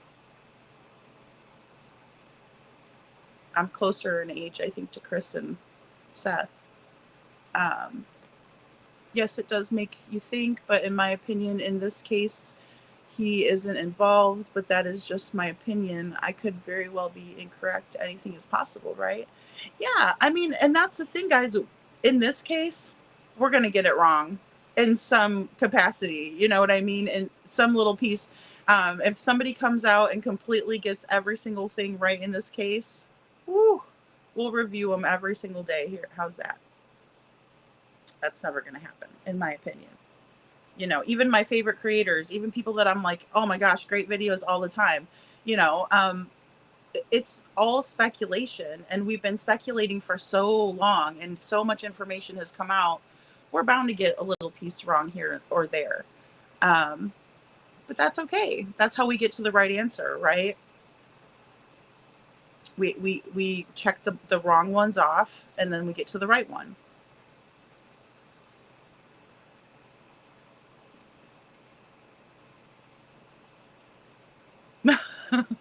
Lisa B always, it's like Jesus and the toast, you know. You know, and or like you know, when you look at the clouds and you're like, oh, I see, you know, whatever shapes and things like that. Some people have a really good imagination too, and then sometimes people know how to look at these photos too in certain ways. Again, the video quality factors in. There's so many things that factor in, and that's why I've been very reluctant to share some of even what we've found, because they are really grainy and pixelated. I'll just be honest, but there's people who are far more knowledgeable than I on it, and you know, that can really help put it into perspective. But even so, some people are going to be like, you know, I just don't see it. Okay, guys, I am going to go ahead and keep playing this interview. And good to see everyone. Thanks for being here. Couponing. Shouldn't LE ask for the footage? I think, but you know, there was talk where they were like waiting to look at the footage or to go find footage for a couple of weeks, like the Worsham footage. You know, I honestly think they lost time only operating off of the assumption that Sebastian walked off. And again, guys, I will, you know, say for law enforcement, they see a lot of stuff. It's not really typical that you see a well put together household like this in such disarray. When you look at the surface, it's okay, but underneath is just completely rotted out. I mean, let's just be honest. And then Chris trying to pretend like everything's hunky-dory in October of 2024. It wasn't. It was far from that. It was in complete shambles. I mean, all over the internet, things were popping off, right? We were listening to interviews. We were, you know, a couple months away from really seeing the Texas Roadhouse video. Katie coming out using Sebastian and his birthday in the past tense. I mean, catching herself in an oh shit moment. That was huge for me. I mean, I don't know about you guys, but when she did that, I was like, and there's another one coming up here. And it's disturbing as hell what he says. Perfectly Imperfect Boy Mom says, I live 30 minutes from Hendersonville County over, and I called internet provider and they couldn't explain it. Oh, I must have missed a comment. Perfectly Imperfect Boy Mom. Sometimes the internet's shoddy. I'll tell you, my experience, like the other day, I was actually talking with Mom, and before she came on panel, right before I was going to go live, and all of a sudden, like, my internet just did this thing where there was like an SOS mode, and I was like, what the heck's going on, you know? So I'm like, and I dropped the call with Mom, and so I always, you know, turn my phone on, turn it back off, or turn it off and turn it back on, rather, and then, you know, all of a sudden it's working just fine. But the internet completely like crashed out for a second. I don't know. And there was no storms, like nothing was going on. Hey, Jules, good to see you. I sent this over to Jules. I sent this over to Jules because I thought she'd appreciate it. Because he's actually acting so much like, you know, his call with you, Jules. Hey, Robini. Robini says, I don't understand how CTV points out the tail lights, then the head is so big, like the size of the head from Easter Island. I don't know. See, and I wasn't able to watch a lot of that, you know? Yeah, well, and I agree with not invading of people's privacy too. I really like the way they approach this, guys. I do, because I think I think that they did a great job of really being like neutral, you know? Thank you, Holly S. Little puppy's so cute. You are the best. Thanks, Holly S. Holly S knows I like the black hearts. Thank you. Aw, that's so sweet. You guys are the best. I really appreciate you guys. I knew that you guys would really want to hear this phone call. So this is about the time where we really got to listen to what he says, because he actually offers up a theory, which he hasn't. So we'll just put it that way.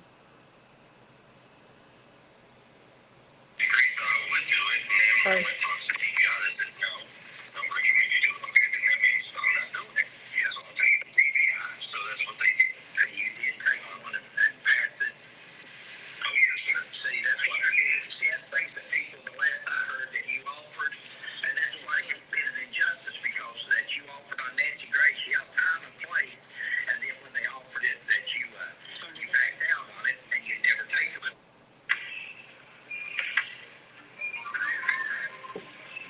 Yeah, in an ad, but he's trying to explain to him, look, you said that you were going to take this on Nancy Grace and name the time and place, and then, you know, you didn't show up for it. Obviously, people are going to be questioning that.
say really quick, guys, I think that Nancy Grace has a lot of integrity. And I think if Chris would have come to her in a very normal fashion, like he's describing, she would have never, made it out to be that way. She would have said Chris has decided to go through the TBI to take a polygraph test. That's my opinion.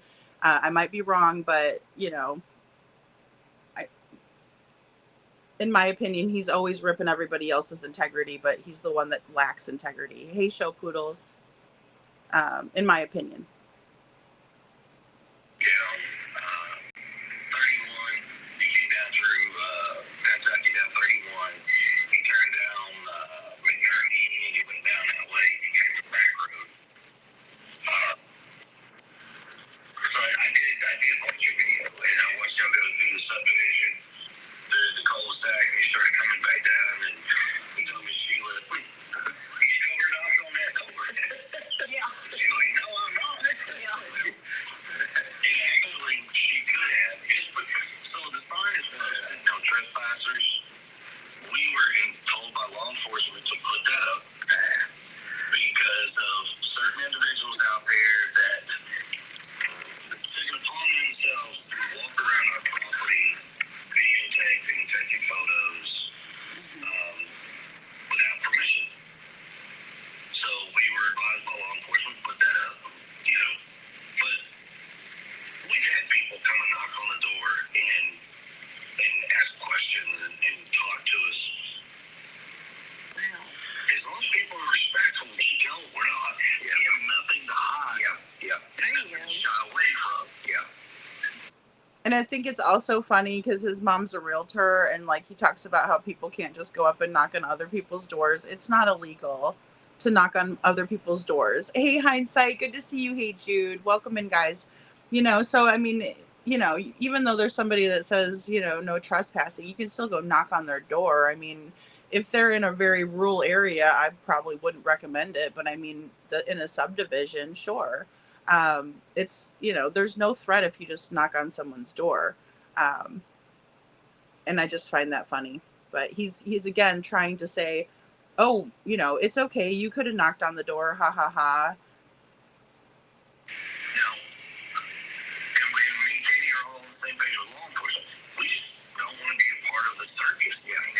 That's good. Somehow this has gotten away from our son. Yeah. And it's turned into this big old circus pointing fingers and why?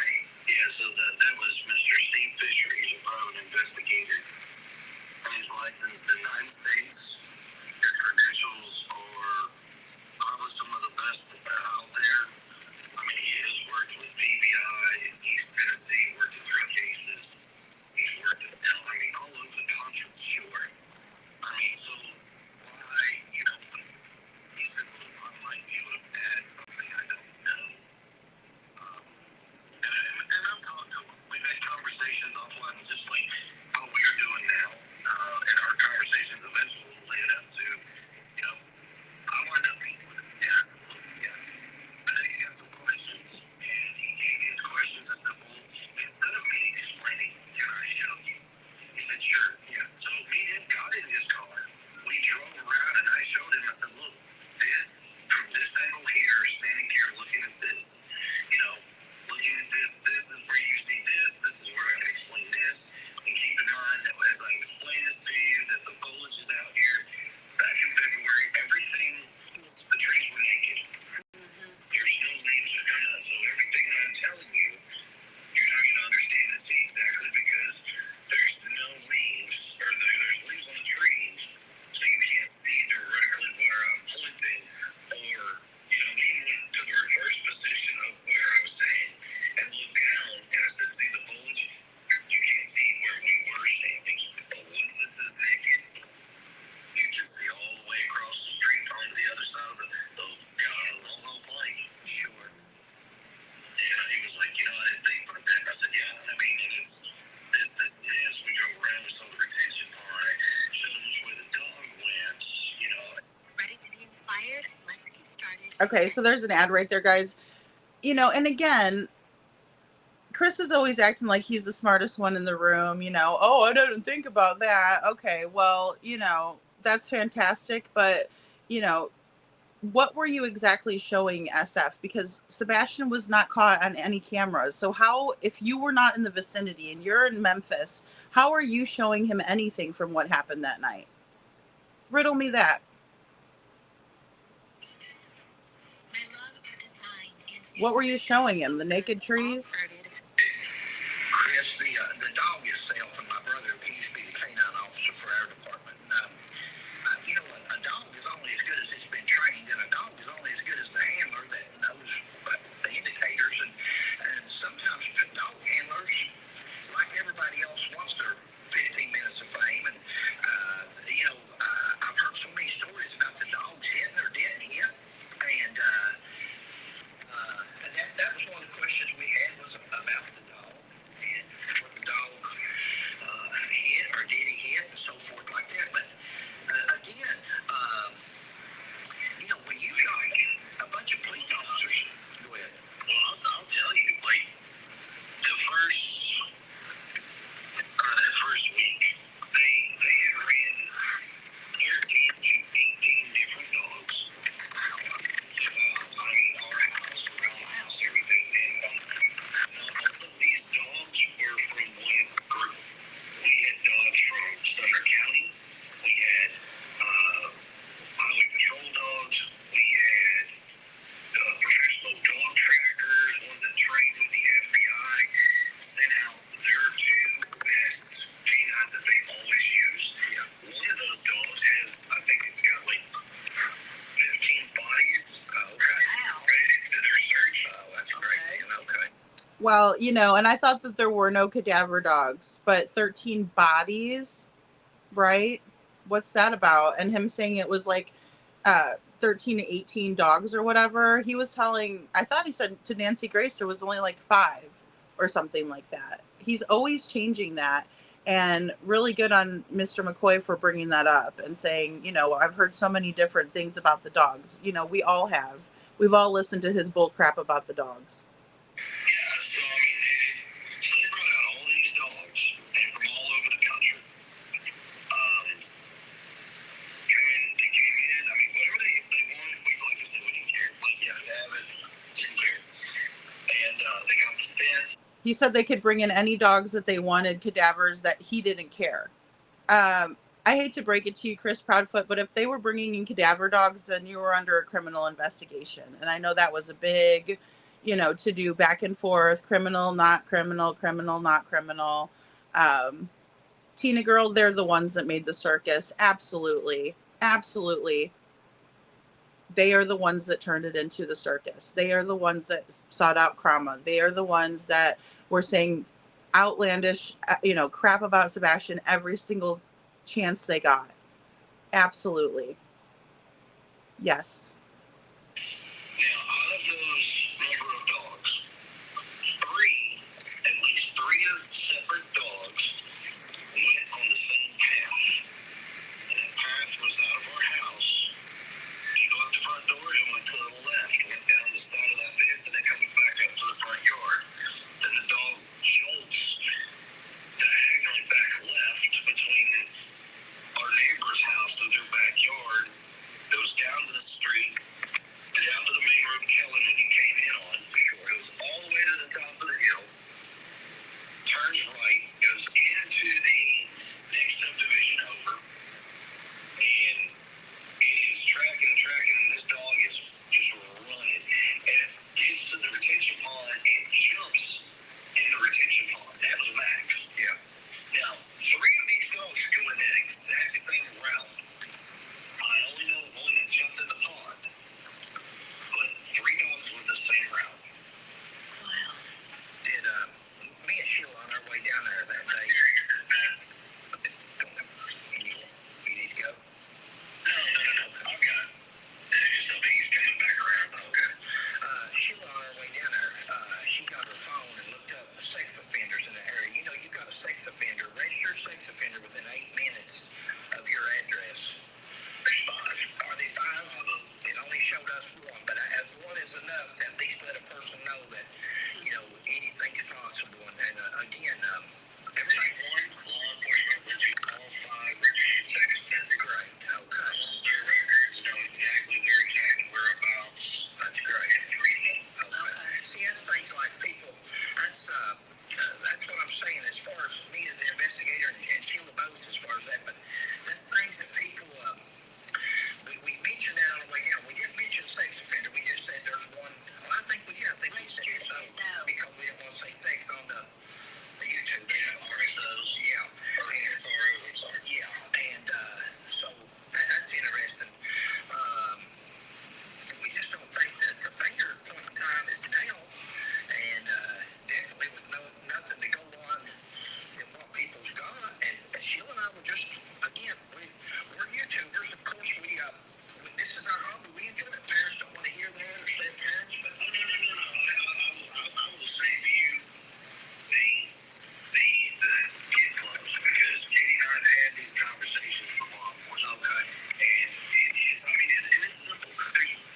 I just want to point out the disrespect right there. And I'm sorry, Robini, I know the audio is a little bit hard because I'm playing it off the other phone. But I mean, how disrespectful. Oh, let me save you the kid gloves. When was he handling with you with kid gloves? He was handling you like man to man, in my opinion. I don't know what that is. I'm not a man, but I'm just saying, I thought that he was being very respectful towards you, but you're just over there. Well, let me save you this and let me help you out, but he never helps you out. Sorry. There's only two answers that are going to come out of this. One, Sebastian is going to come home safe and sound, but he's going to have some, he's not going to feel, he's going to need a lot of mental psychologists. That's the word I look for. That's what he's going to need. Or two, Sebastian will be found dead, in the woods, sure. Yeah. And I believe it's the latter. I honestly believe. I'll play that again. This is Chris Proudfoot's theory. Sebastian will be found dead, in the woods, sure. Yeah. And I believe it's the latter. Because Katie and I have had these conversations before. Okay. And it's simple. There's the answers. When all this is said and done, there's only two answers that are going to come out of this. One, Sebastian is going to come home safe and sound, but he's going to have some, he's not going to feel, he's going to need a lot of mental psychologists. That's the word I look for. That's what he's going to need. Or two, Sebastian will be found dead, in the woods, sure. Yeah. And I believe it's the latter. I honestly believe within 2 miles circumference around our Sheila thinks around the school. She thinks she was wanting to ask Katie how if he had a favorite teacher, was he comfortable going to school, all these questions about school. And Sheila feels that he was headed toward the school for some reason. And here's what I can tell you about that. Dear women with edema, try this too. Okay. So here's what I can tell you about that. Let me help you out here. Let's see if he gives us any, insight. I just can't believe that was dropped like that. That's the first time I've ever heard him say something like that. And correct me if I'm wrong, because I know he's done some tours. I probably missed some of it. But he just says it so matter of fact, right? It's nothing. Oh, Sebastian's going to go up to the store, right? I mean, what does he know that we don't know? Because that's what I'm wondering too. What does he know? So two things are going to happen, and he's very certain about these things, right? He's telling them very candidly, very certainly. Two things are going to happen. Either Sebastian's going to come home and he's going to have so much trauma and he's going to have so much mental health help because of what he's been through, or he's going to be dead in the woods. Eric Craddock, I hope that you go out and start searching them woods again and again and again. And I think you need to bring Chris Proudfoot in and ask him what the hell he's talking about here. Because, I mean, I can't even believe it. It's backed by Stanford research. Around the school, so between the high school, elementary, and the middle school, there's 400 cameras. Wow. See, I knew there was cameras. Okay. I mean, that includes inside and outside. There's 400 cameras. They have pulled the footage from all of those cameras. Okay. And nothing was seen on the cameras. Wow. They have scoured the football field. Yeah. Back behind the football field, there was a field. And of course, I'm native to that area. Sure. So A football field is flat, so all you have to do is look down the field and know that Sebastian's nowhere in there. I actually went to Beach Elementary when I was a little kid. Wow. Yeah. So I mean, like I said, there's not very much in that area. Yeah. That somebody's like, well, I'm over here. I'm like, yo, I can tell you're over next to so-and-so's house. Or, if you go up this road right here and you go all the way back to the left and it snakes around and people are like, how do you know this? Because I'm from here. It's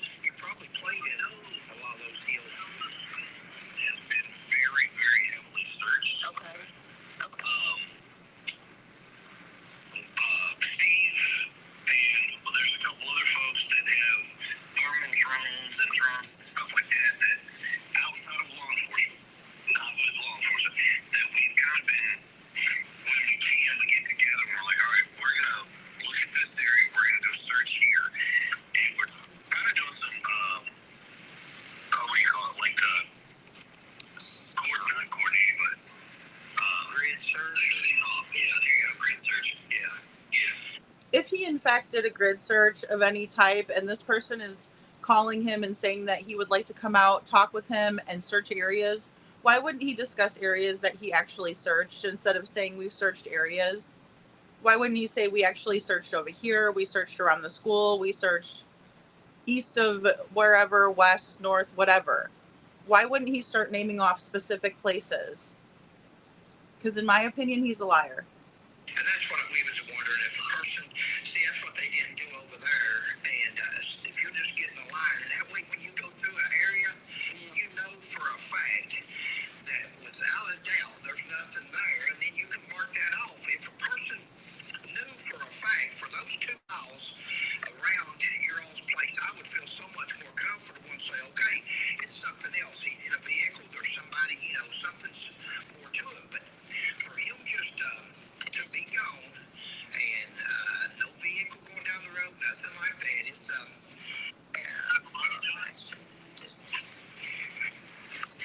afraid we're gonna mess him up. Yeah, I don't know. No, you're fine. Okay, don't let us mess you up there. I know you're busy. Maybe later on, if you and Katie get a chance, you sit down and talk. Like I said, you know, if you decide to talk to us or something, we'd love to do. I'm not gonna lie to you. I mean, I'm about like you. We're straightforward. We'd love to do a video. Yeah, I mean, it's we all try to do what we can, and we try to answer all the questions. And everybody wants to come up with some crazy stuff when it comes to what could have happened, what may have happened. Yeah. Sheila, you ask them. Sir? Real isn't perfect. Okay, so Sheila's going to ask some questions now, too. What do you all think happened to little Sebastian? Do you have... I'm down to, literally, I'm only down to 2 scenarios here. Okay. And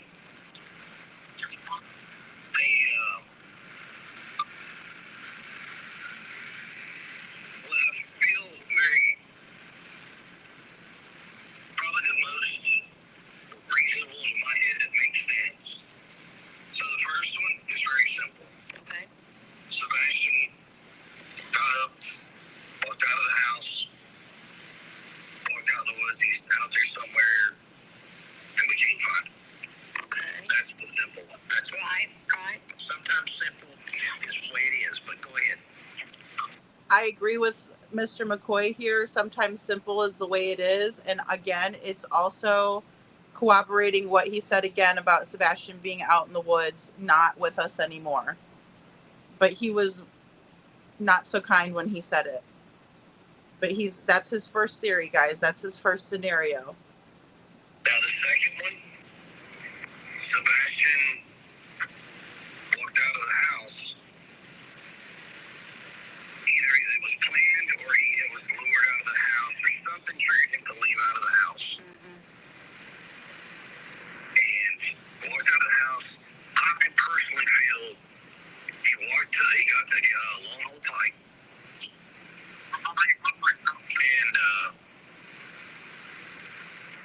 he got picked up in a car and they headed westbound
Wow, that is very specific, Chris. That is very, very specific. That you have all of that information and you're being very specific about where these cameras are located and how long they've been working in all of that information. Very detailed. He's never explained where he would have walked, how detailed. Kiki, I mean, you know, he's feeling very comfortable at this moment. KJ Maxx says the most reasonable, walked away, and now he's added the abduction in for good measure. In my opinion, everything I say is in my opinion, and because Foot isn't humble, neither is my opinion. Well, and I agree, you know, and he's going to talk about, you know, the humble pie or eaten crow or whatever. I prefer mine with, you know, extra whipped cream, please. And I'd be happy to eat it. But I don't feel like I'm wrong either, because this is so detailed. KJ Maxx says, wait till he gets to SOs in the area. He's just full of details.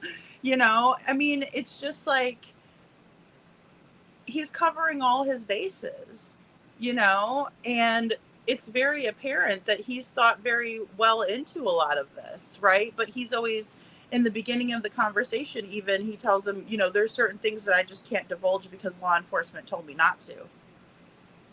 Well, all of this is very detailed.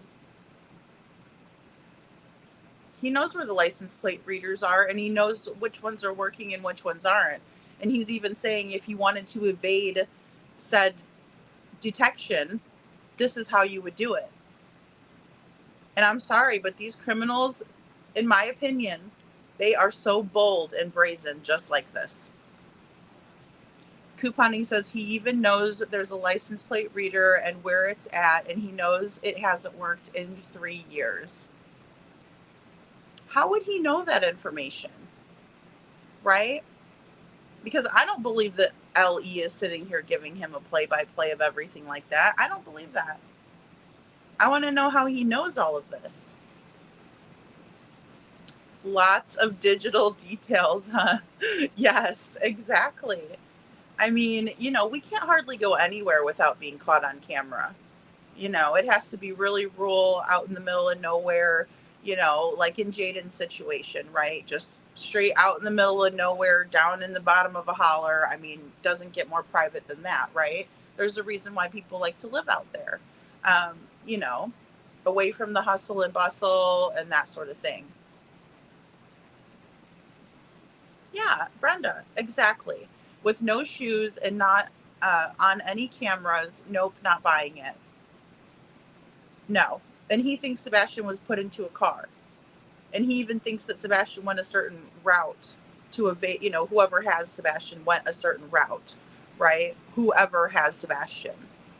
Sounds like guilty knowledge to me all day. Couponing says he even knows there's a license plate reader and where it's at, and knows it hasn't worked in 3 years. I already got that one. Sorry, Couponing. Good comment, though. In all missing investigations, the first people you look at are in close proximity. I have been given no reason to stop eyeing these two footlings. Footlings. I know. And, you know, every time we hear more information, it gives us more to pause and think about, right? And I'm sorry, I would analyze his statements over anyone else's. I would analyze Katie's statements over anyone else's, more so even than law enforcement, because they're only going off of what they've been told, right? And they don't act like this. I mean, arguably, maybe they do act like this. But you have to be keen and you have to listen, you know? Why didn't you want the billboards? Great question, Kiki. Great question. You know?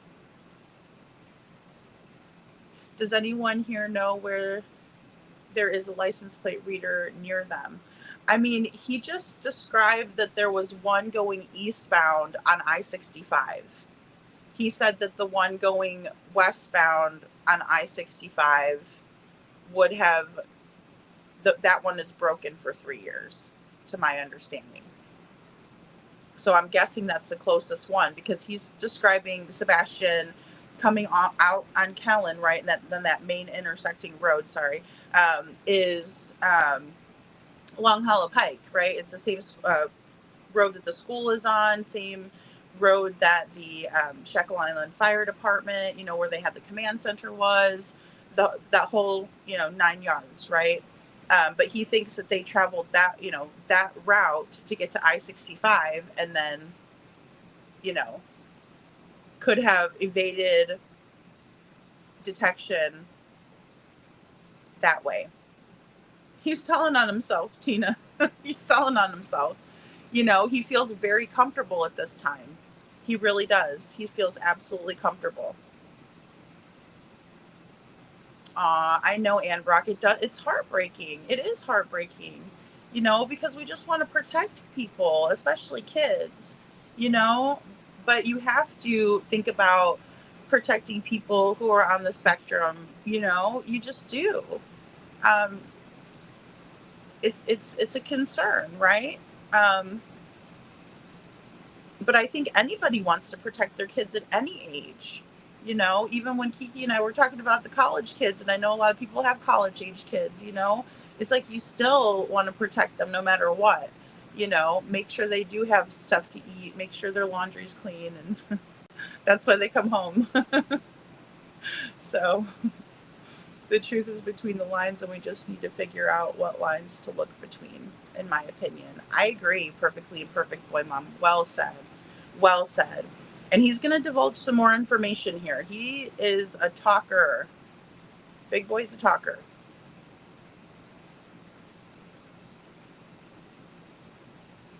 Yeah, people that don't break the law don't care where the cameras and license plate readers are.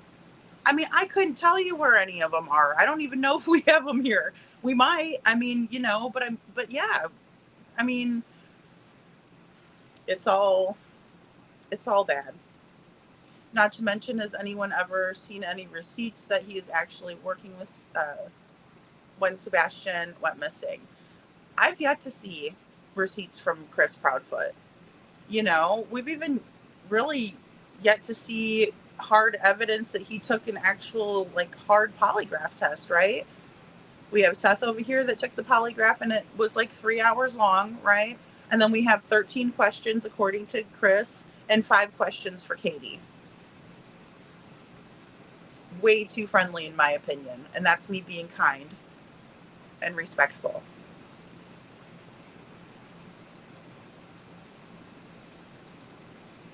Yeah, Brandon, it's really, really bad. It's really, really, and these parents are walking free, just able to say these things, able to do these things.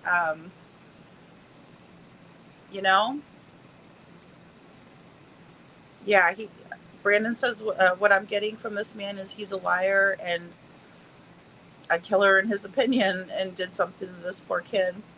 Yeah. And this is a nice interview, guys. He is being kind and respectful. This is Chris being kind and respectful, if you can believe it.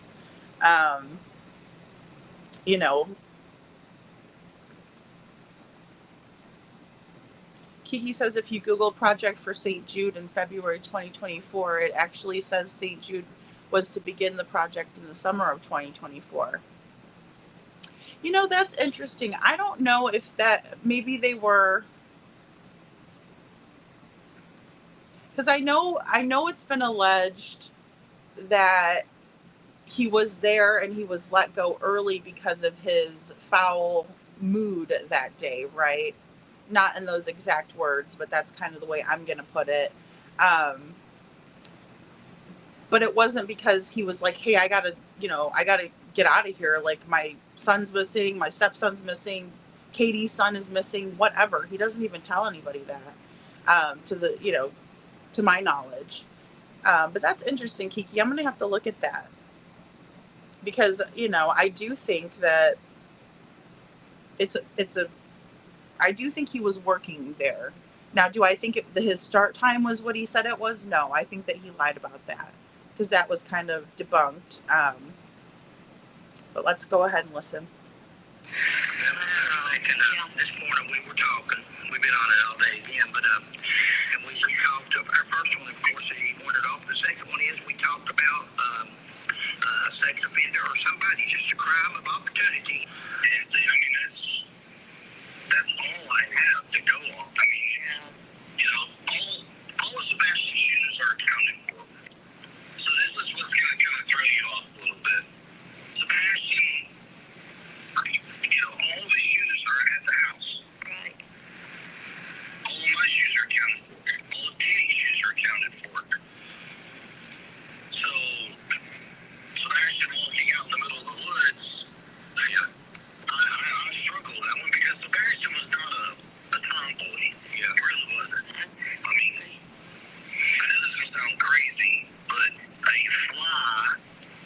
I know this is going to sound crazy, Chris, but a tomboy is a little girl who likes to, would rather play in the mud and be kind of more boyish. A boy isn't a tomboy, weirdo.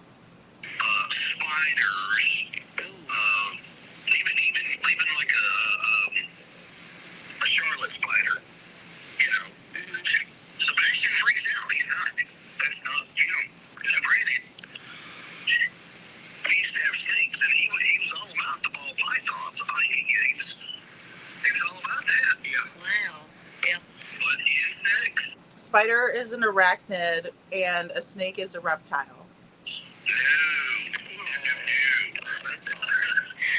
He was not a kid that liked to get out there in the dirt and play with cars and trucks and Tonka toys like we all used to do as kids. Back when kids could.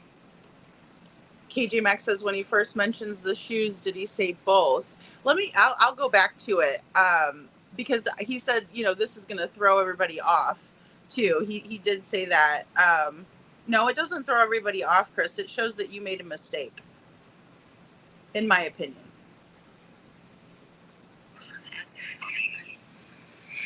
Sound crazy, but a fly, spider, off a little bit.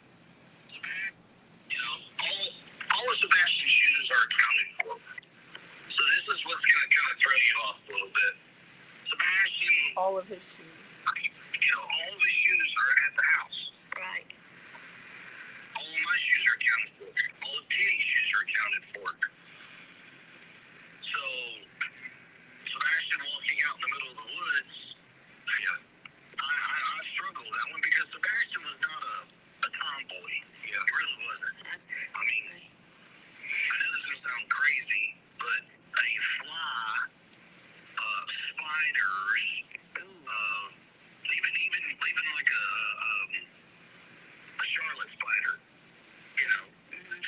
Sebastian freaks out. He's not. That's not him. Granted, we used to have snakes, and he was all about the ball pythons. He was all about that. Yeah. Wow. Yeah. But insects, no. He was not a kid that liked to get out there in the dirt and play with cars and trucks and Tonka toys like we all used to do as kids. Back when kids could be kids, So he didn't go out. That's not Sebastian. So he didn't like to go hiking or nothing like that then. He liked hiking, but it wasn't like as we all used to do as kids, where we just walk off in the woods and we just didn't care and walk our way back home. No, we used to go hiking when I lived in California down trails and stuff. I mean, all that stuff has been marked and they're well known and stuff like that. I mean, that stuff, yes, but not. Yeah. Oh, bless his heart. Listen, buddy, we appreciate you calling. Thank you so much. That's if it don't never go no farther than this, we've enjoyed at least and you haven't told us nothing that we didn't figure. I mean, you're exactly what I figured you would be like. Sorry, guys. I had to keep a straight face on that one. Me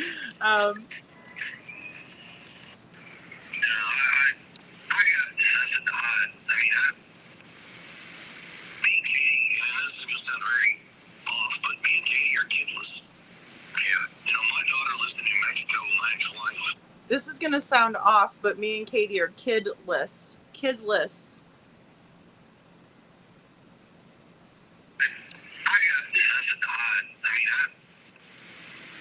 Me and Katie, and this is going to sound very off, but me and Katie are kidless. Yeah. My daughter lives in New Mexico, my ex-wife. And Sebastian lived with us. Yeah. And we don't have either one of our kids. Well, I mean, we're guilty because we're not the hallmark, trauma, ET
we're related. I mean, I'm right down the line with DNA and all. That's another thing that gets me with your all's cases.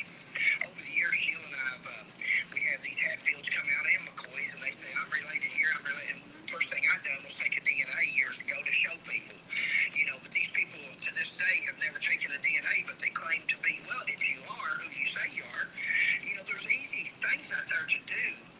And Sheila and I have really, our investigative skills, and again, what we done over there was God. Right. We was in those woods for 6 days. I went in a sinner that I never thought I would be able to straighten up because I had gotten hard with 40 years of police work. I was hard. I'd seen things and done things and God, in those 6 days between him and Sheila, he softened me, and everybody thought, and they think that we solved that case. God solved that. God showed us where to go. God led us to those birds, and then Sheila's nose to that. I don't know if you've seen that video or not. It's on our YouTube. Well, we've actually found the body while we're live streaming, and that was God, and it just changed my whole life. Now, the next thing we hear is, look for Sebastian Rogers. We'd never heard of Sebastian. At first, we kept just pushing aside because we're not. That was God. That wasn't us. We didn't do nothing special. And but then after a while, we got up one morning, and that's the day we come down there. She was, what we gonna do there, something like that. And I said, you wanna drive down to Henderson? We done said we wasn't going to go, and we ended up in Hendersonville. We ended up going up that graveyard. We ended up just trying to see if God leads us here, leads us there, and none of us, God's got a plan in life, no matter what it is.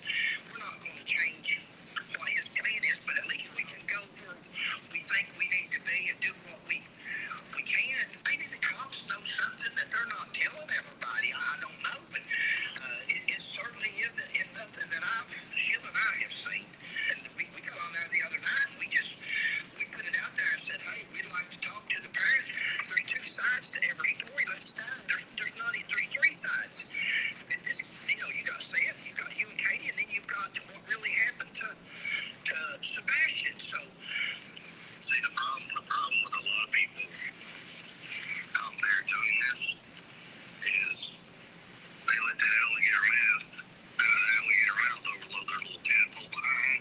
That's true. And my question to everybody is when you eat crow, do you prefer mustard or just straight? Yeah.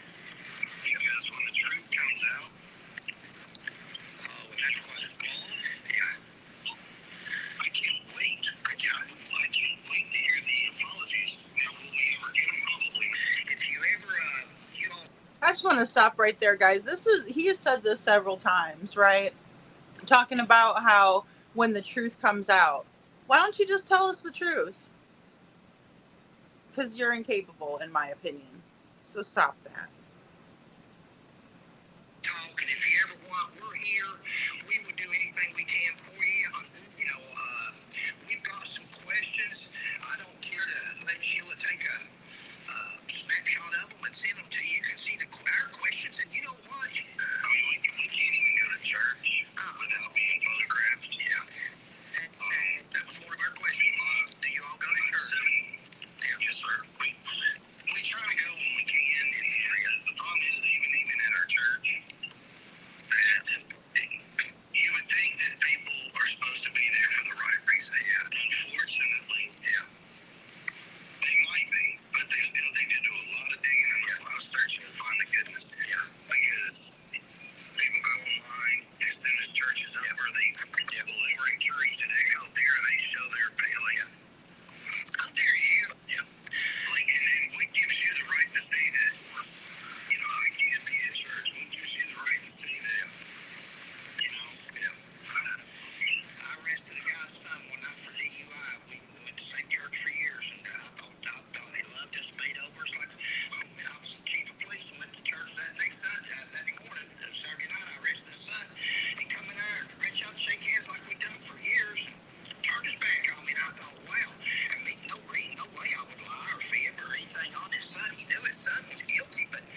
And it's very nice that they're showing him so much grace. I just put it that way.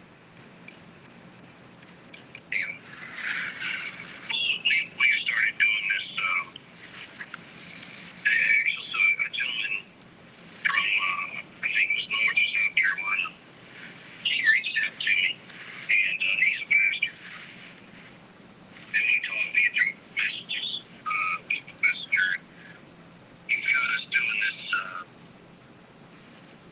grievance course. He's got a workbook and a journal, and there's videos, and we're fixing to start getting into this grievance course. Sure. And I told Cass, maybe we should do this. I said, regardless of the outcome, I said, you're always grieving. Yeah. Yeah, that'd be a good thing. This just might be a way to ease it. Maybe, I don't know. I said, but I gotta try something. Yeah. Sheila lost her father 2 months ago, and a month later, she lost her only sister. And then a couple weeks later, we find that body over there, and so she had it rough for, so yeah, that can't hurt. Anything like that's got to be trying to stay on the straight and narrow and pray positive, pray, and that's all you can do in something like this. I wouldn't want to be. And I just saw your question too, couponing. So it's just an audio. So it was a recorded call between Mr. and Mrs. McCoy and Mr. Proudfoot. And, you know, my heart goes out to it. And you'll never hear, you know, Chris say that either. Like, I'm so sorry that you lost your mother and your sister. Like, I can't imagine that. And then, you know, doing such great work and finding someone else like out there that had to have been tough on you. Never. He is always selfish as they come. In my opinion. Where you're at, I know that. Bless your heart. But this is my cell phone number. You can call me, text me, whatever. And a lot of times if I don't answer, I'll send a text message back or whatever. We'll try not to bother you. Yeah, no, you're fine. Trust me. You are fine. Well, we've enjoyed it.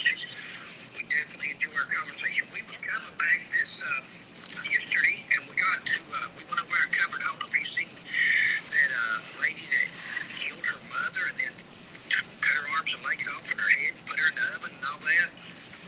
Have you seen that in Kentucky? Yeah. We covered that, and on our way back, our Hummer broke down. Yes, couponing, and I put the link for the video in my description, so you just have to click the link and it'll take you right to their page and this exact interview. Because I posted a little bit late, but I was like, maybe people might want to listen to it, you know, before I put my 2 cents into it, you know, kind of thing. But definitely go back and watch, guys, because, you know, like this is, and I need to stop one on Sheila's picture. She's so pretty in that red dress, but you know, this is Mr. McCoy, guys, when he was an officer, you know, and that story he told, I can't agree more. You know, people need to be grateful. It's better to get a DUI than it is to hurt somebody. Absolutely. Hey, Michelle, good to see you. Our number 3 plug or something cool or something else, so it's in the shop. And because we were coming back down there just to look around and just near the manhole, so see all that stuff has changed so much since. Hey, Chris, would there be any bears out in February? Would that be too early for bear, or do y'all have a bear population there?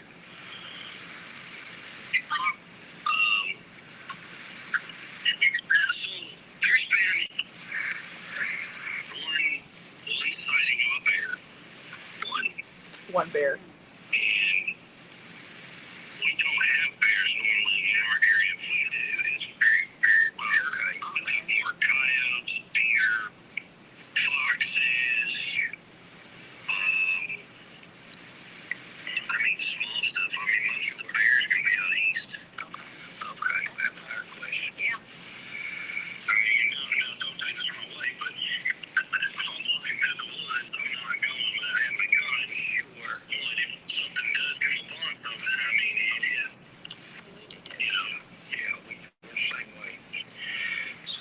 Right, but we're expected to believe that Sebastian went out there barefoot, right? With nothing. I mean, like I said, we're out searching for below that PI, Steve Fisher. He's with us. We got a couple of locals who we trust. They go out looking with us, and most of us all have drones. Sure. So, I mean, and we all try to utilize whatever sources we got to do whatever searching we can. You know, I mean, well, listen, we're going to let you get on here, and we've been straight talking to you. You know what we'd like to do, so if you okay, do you ever decide you give us a call or a text, and we're at your convenience. Anytime you need to, sir, like I said, reach out. And I'll be talking to Katie here in a little while, probably to get off work. And then that way she'll let me know, and we'll discuss it. She'll put me up for it. Sure. Sheila. We're praying for you all, son. You tell her that Sheila's got her in her prayers, both of you. I haven't stopped praying. Yeah. Oh, here we go, guys. This is Sheila, look. Now, what's intimidating about talking to these two other than they might just find you out?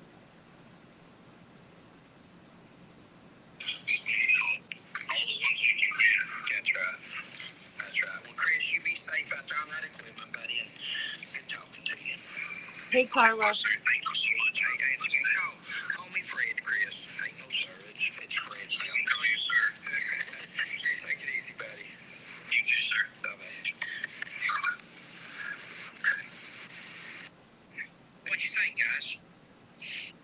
Okay, guys. And there's, there's still about 48 minutes left. So I'm going to do a to be continued this morning on, what their thoughts are, right? After the interview or after listening to it back. They have some really great things to say. But I know it's a little bit hard when I'm playing it just straight like this. And I could probably even, bring in some of the more important parts of the interview too. And we'll listen to those. But I thought it was important to listen to tonight and kind of just maybe get more of an initial reaction from me and then all of you, because, there were a couple of really big bombshells and honestly, it sounds like Chris was very comfortable speaking with Mr. and Mrs. McCoy and even said, hey, I'm going to talk to Katie after I get off of work. And, I don't see any problem. You're fine to call or text anytime. And then all of a sudden, like nothing, right? Like all stopped, Kiki says that couple is so precious. Mr. Hatfield reminds me of my dad that passed. Aw, that's sweet, Kiki. Yeah, he's just a very, and I know he said that he was a lot harder, and things from being, obviously seeing everything, being an officer. Hey, Michelle. And you do kind of get that way. Like when you, even with the true crime cases, I see people in the community side-eyeing everything, but it just kind of comes with it once you see these things over and over again. But I always like to bring in experts' opinions, because I'm just a normal person. Hey, Mitty. I thought Bower Sox Church was allegedly involved with children. Not sure if SA or missing. Yeah, I heard a couple of different things. Like Freedom Church out in Gallatin is where Chris and Katie told Smiley that they attend, and that, Sebastian really likes to dance, because Smiley had asked, does he like to sing? I bet you he likes to, participate in things like that. And Katie's like, he likes to dance, and that's one of his things that he liked to do. Now, Chris had said the same kind of thing, that they don't go every Sunday or whatever. And I don't fault anybody. I agree with, Mr. McCoy here. I do. It's churches wherever you talk with God on a personal level, in my opinion. You don't always have to have a specific denomination or anything like that, Oh, good night, Ann Brock. Thank you for being here.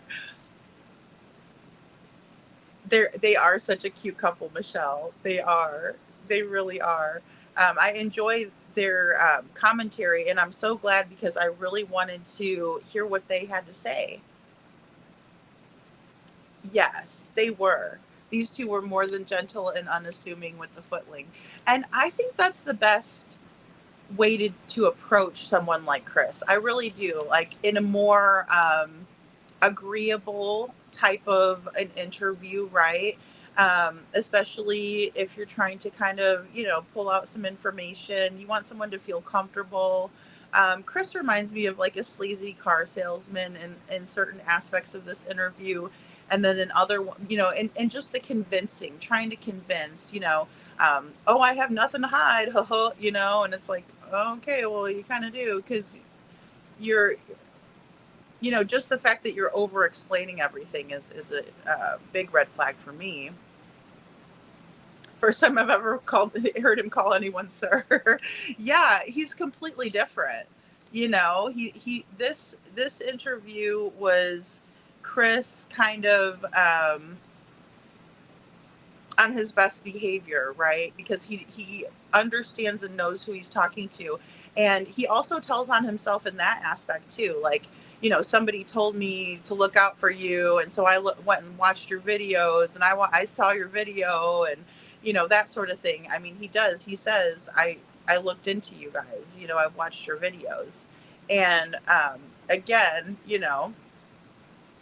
we know that Crispy likes to spend a lot of time trolling through YouTube, and not searching, but he was trying to convince that he was searching, and it's like, but where were you searching exactly? And if this person is willing to come out with their vehicle, and his wife to come out and look and speak with Katie and pray for Katie and talk with her, what's the problem? Because you're just fine going on, the YouTube,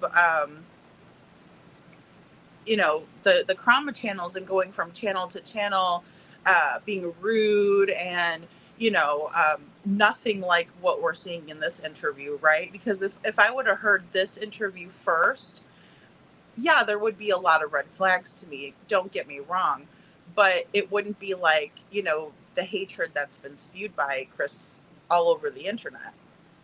KJ Max says, well, CP is a deceiver, so he played it along all nicely nice, yeah, nicey nice, yeah, and he doesn't dare go off on an XLE like he goes off on others, and that's why he ghosted them after, in my opinion.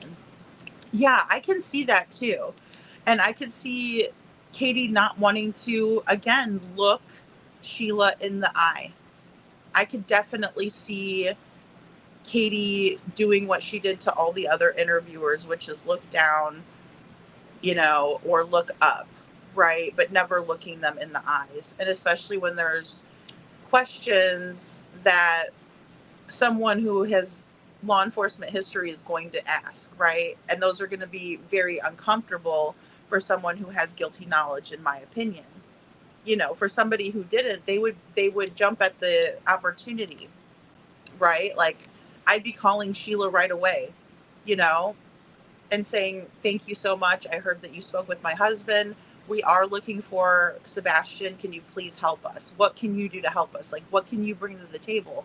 And thank you so much for doing that and for choosing to work with us over all of these other little kids who are missing out there, right?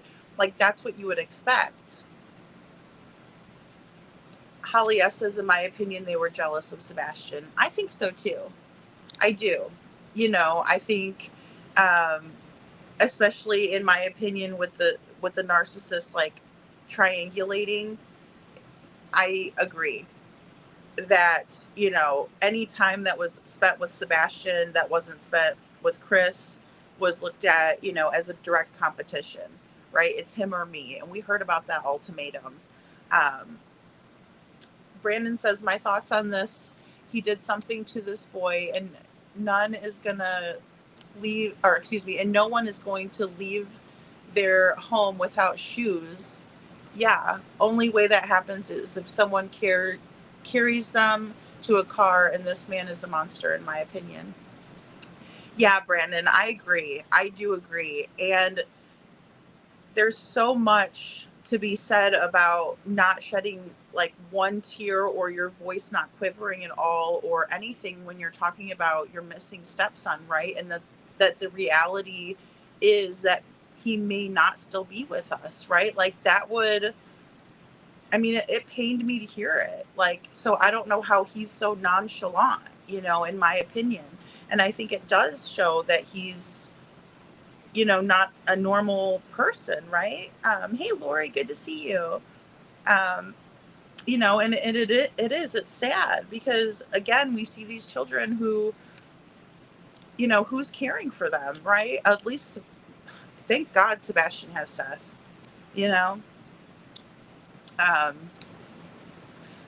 Town chat says, lady, or someone please tell me again what kind of game they were at when Sebastian was a little younger and he was really happy and excited, what kind of game that was. Okay, so they had like a side-by-side, and in the one he was at a hockey game, and it was the one I think you're referring to, is like jumping around excited because they were doing the chant, and then he was like, their chant was like, you suck, but he was going like you and then not saying suck, and it was really, really cute. But then there was another side video where Sebastian was bowling with his mom, and you know, he goes up and he bowls his you know, throws the ball down the lane, and then he comes back and tells his mom, you got wrecked, mom. But those were the two. One was a bowling event, you know, when they were at the bowling alley. I don't think it was an event, but it was at the bowling alley, and then the other one was a hockey game. When anyone tries to convince me, I immediately know why. Why does he work so hard to convince? Yeah, and that's the thing. I mean, I agree with that. You know, like, it's like somebody just kind of being like, well, I'm not a bad person. I'm not a bad person, you know, over and over. I mean, you know, if somebody accuses you of being a bad person, you might say that. But for nobody to even have said anything like that, and you're just like, I'm not a bad person, like that is a red flag. And it is like over convincing, you know, because even when Mr. McCoy asks Mr. Proudfoot a question, he divulges way too much information, and it has nothing to do with the original question, right? And then he does get comfortable enough to even be a little bit condescending, you know, like, let me make it easy for you. Let me make it crystal clear. You know, it's quite simple, you know, things like that. Let me help you out. I don't think he said, let me help you out in this one, but I mean, it was about to get to that level in my opinion. So, you know, but just kind of that condescending nature, like, I have all the answers and I'm going to tell you what's up, kind of a thing. And Canine Captain Jules says, well, I think Mr. Hatfield is a veteran, or they both may be. So that could be why he talked to me and the Hatfields differently, in my opinion, because he called me ma'am a few times because I'm an officer. You know, Jules, I was looking out for your take on this, you know, and I agree with that. I think that that's absolutely spot on. And yes, well, and they say once a Marine, always a Marine, but yes, he was also a Marine. So yeah, absolutely. And I think that's also why at the end of the conversation, you know, Mr. McCoy says, like, hey, it's okay if you just call me Fred. And he's like, no, I got to call you sir, right? Because it is like ranks and things like that too, right? It's just kind of part of it that you show that respect. Yeah. And I'm so glad, Jules, that he didn't disrespect you, because oh my gosh, I'd be so mad. That'll make me mad. Not that it's gonna matter in the grand scheme of things, but you know, I mean, nobody deserves that, especially when you're going to help someone, you know. Thank you, Jules. And all you're doing is trying to help, right? You don't, like, I don't have any malice, you know. I don't have a dog in the fight, except for I just want Sebastian to be found. But like, that's kind of how everybody's really been. I mean, sure, some people might be doing it for more selfish reasons. I get it, you know, but I'm not really here to judge other people's motivations, you know. But I agree. um, it is just what it is there. And, especially with the way that he's kind of treated other women in the past, because I know that was a big thing. People are like, does Chris not want to talk to guys, and things like that. But that was all speculative, and he was really upset about it. But it's almost like, well, if that's not true, then it's not something to really get upset about, right? It's just kind of like, let it roll off your back and, let them think what they want, kind of a thing. Because who cares as long as Sebastian's being found, right?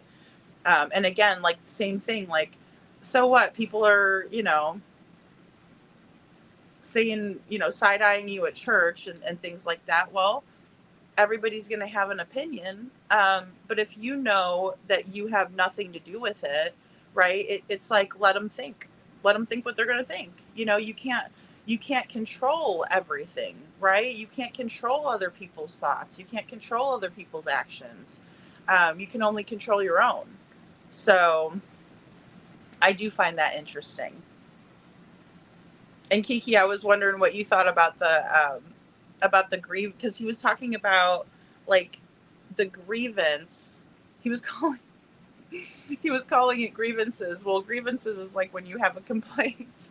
But what it sounds like he was talking about was that a pastor had recommended that Katie and Chris start some grief therapy, right? Where maybe they start journaling, maybe, things like that, because, and I can understand that in a certain way, maybe not that you're grieving, someone passing away, but you are missing somebody, right? And so that can help in ways. I think journaling is a good outlet. Talking to others, support groups, things like that. But I was curious to see what you had to say. Yeah, he meant searching for cameras and plate readers, Brenda. Spot on. We got to scope everything out. That also sounds familiar with the mom that we're dealing with, scoping out, the Big Five sporting goods store. KJ.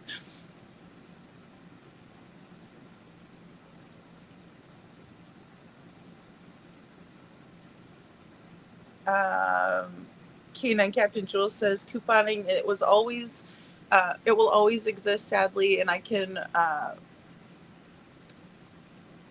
rank much better than most of my brigade, but they will never acknowledge that.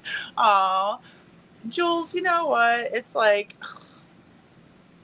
but that's the thing, you have to have the confidence, and sometimes, like with Chris, I noticed that he's not as confident as you would expect out of someone who has, like, he said 16 years in the military in the beginning of the conversation. I believe it was 16. Lisa B always gaslighting with the cherry on top. He's sugarcoating even though he doesn't think he is. Thanks, Lori, for the green hearts. Yeah, and I mean, I think that his interview was very, very candid. Yeah, hooray. Yes, Fred, he said he was a Marine. Yes, exactly. Hoorah. Yeah.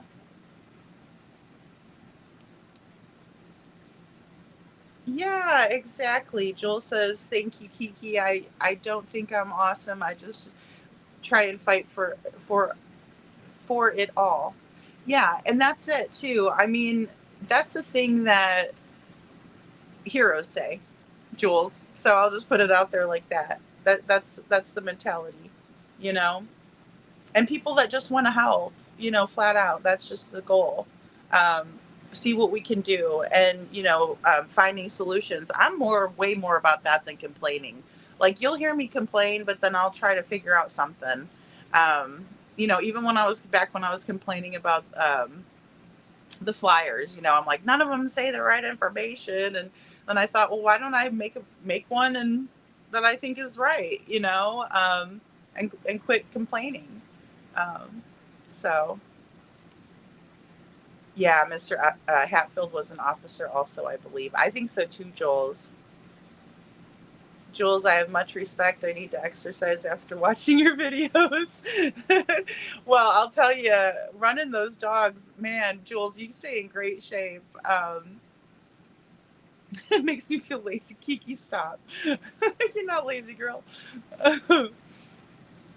Yeah, we just want to be home. And I mean, if I thought Katie was really like concerned, I would say the same thing for her, but it's really hard, It's almost like not wanting to, you know, fight for it if they're not going to, and I think that's the difference between Seth. Um, so yeah, I agree with that. Yes, we just want Sebastian back to his dad, Seth. And honestly, he would have been going back there. He should be there, right? He should be there doing school online, like what was planned, um, in my opinion. Um, Mitty says I'd fall down as soon as I put on a backpack, much less try to walk. Thanks for your services, Jules. Yeah, I know, Mitty, and it's tough out there. Like even I was looking at the that really big deep holler, with Jaden's case, and I mean just trying to climb up, right? It would be, you know, really really tough, especially in the heat, and everything like that. So,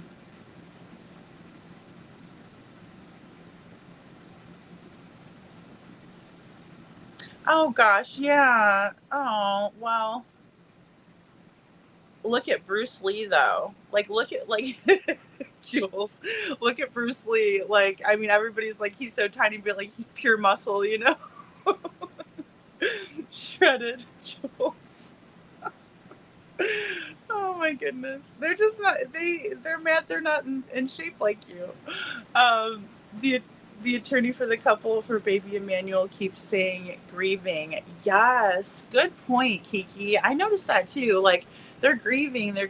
Well, why are they grieving and not looking? Like at this juncture, I would think that would be my main goal. If I thought somebody has had my baby, right? If I got punched in the face and my baby's gone, I'd be looking all around everywhere, asking everyone for footage, But I know that lady is telling major fibs,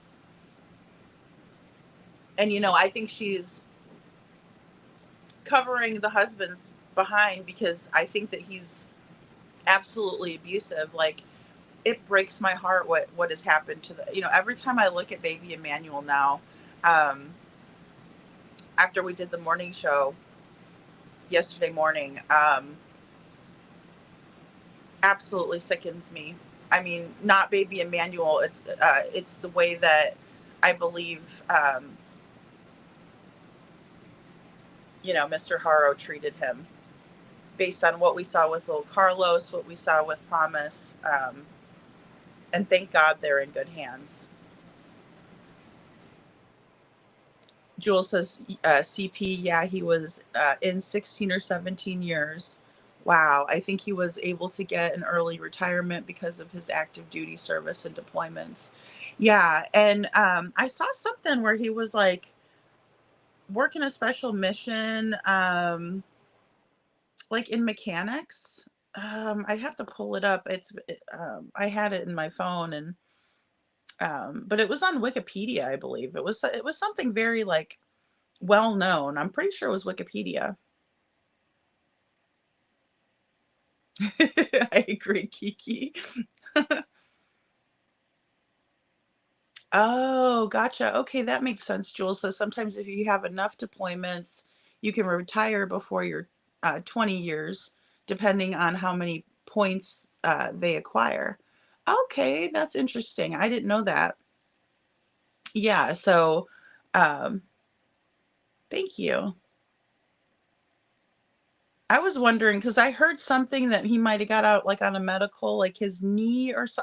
I heard something about that, his knee. But I didn't know how, true it is.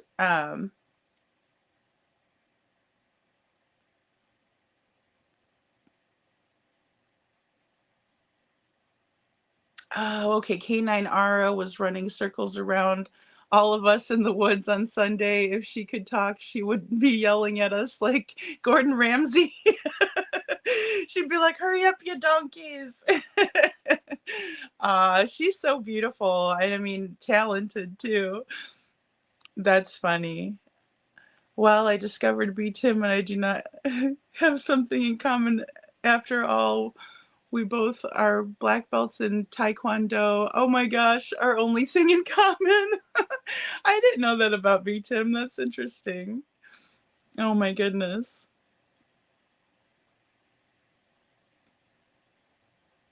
Are you guys taking a coffee break? Ah.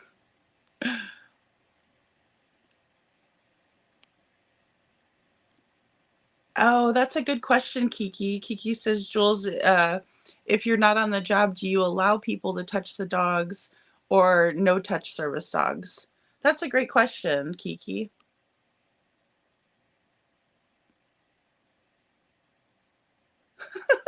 Jules. That's hilarious. I was in Girl Scouts until a junior. I still have like tons of badges. I'll tell you what. We had really good troop leaders too, and my mom did cookies, and I mean, we sold the crap out of Girl Scout cookies now. Canine Captain Jules says I was kicked out of Girl Scouts because I got mad another girl stole my nail polish, so I pushed her out of the canoe, and that's how we F around and find out in Philly. Oh my goodness, how hilarious, Jules. I love that. Do you think that whatever happened to him, the truth will come out? Brandon asks. I do. I really, really do. Because there's so many people who care about Sebastian. And there's so many people who are just always side-eyeing, right? Like, even with Jaden's case, like, the similarities are so apparent that with Jaden being found and his mother ultimately confessing, it gives me great hope. Great hope, Brandon. It really does, for Sebastian to be found, because I don't know. I will never say either way until I know for sure. But I do think the truth will come out. Yes, I do. I do.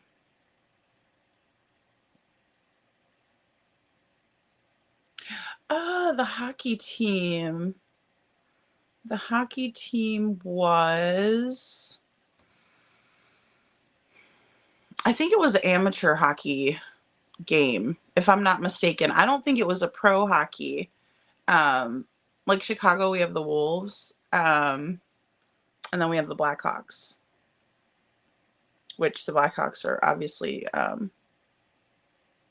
pro league.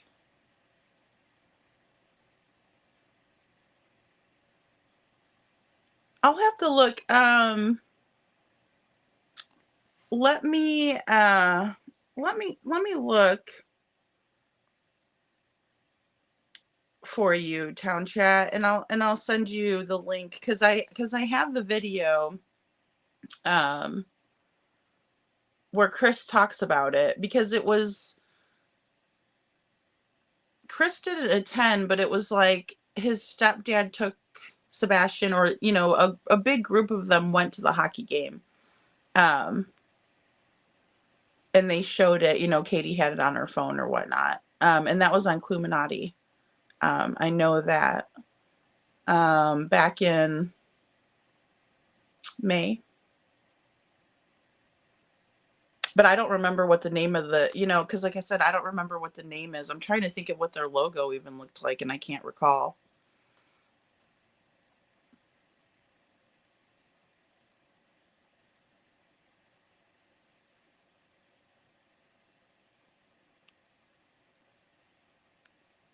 Oh, okay, I see. Okay, Jules says, Kiki, if they're working, I don't let them be pet, but if I'm not working, I'm just out and on a walk, yeah, people can pet them. Oh, cool, Jules. That's really neat. Yeah, because if they're working, they're, you don't want them to be distracted. I see that. It's amazing how well trained they are. Nashville Predators, Jules, ding, ding, ding, ding, ding. Yes, that's what it was. I was thinking, I'm like, I know it had to be Tennessee, but then I was like, is it their pro team or, yay, thank you. Great, Town Chat. I'm glad you got it. Yay.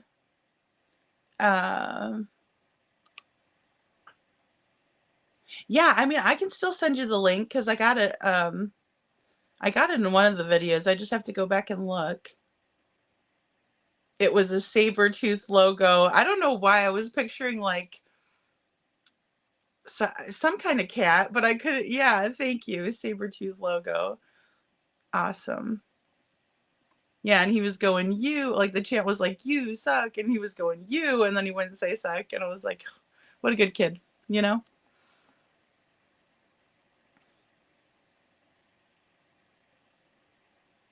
Aw. Bellatrix. Aw, how cute. That is such a sweet name. No, I have not, Jules. I need to though. I need to. Whenever I take a break, I will do that. I was really immersed in what was going on with little Emmanuel's case. Like once I started getting into it, you know, watching the different coverage and the videos, I was just like completely blown away. I could not believe what we were looking at and how horrific. I mean, you know, and she's a little demon child, Jules. She's cute, but absolutely not sweet. I have a beagle that's that way too. It's like, don't let him fool you. Like he looks like the cutest, sweetest ever. You know, he gives you those big, you know, brown eyes. Like, oh, I'm perfect. Sure. It's like, don't make him mad. You know. Yeah. Well, and I think it's so neat. Like I said, I'm always interested to hear, you know, how the dogs track things and how they find things. That was one thing, Jules, that I was going to ask you, or, you know, what your take on things was, because like Chris is talking about like 15 to 18 dogs. Do you know how many dogs they were actually used? And then also he mentions cadaver dogs, but he never said that there were cadaver dogs brought in. And as a matter of fact, he said that they had a track record of finding bodies, which I'm like, bodies isn't like a live person, right? Like if he's talking about people, he'd be like, his track record is really great for finding people, like in terms of like a bloodhound. So I kind of want to get your take on that. Because I found that to be interesting. And I remember him only talking about a few dogs, but then again, maybe he was referring to the ones that only tracked certain things too. So collectively, maybe he was talking about that many dogs, but only 5 of them tracked. I also thought it was interesting that he mentions 3 of the dogs, you know, Max included, you know, going straight out onto Kellen that direction and then pulling back over to, you know, by the retention pond. So,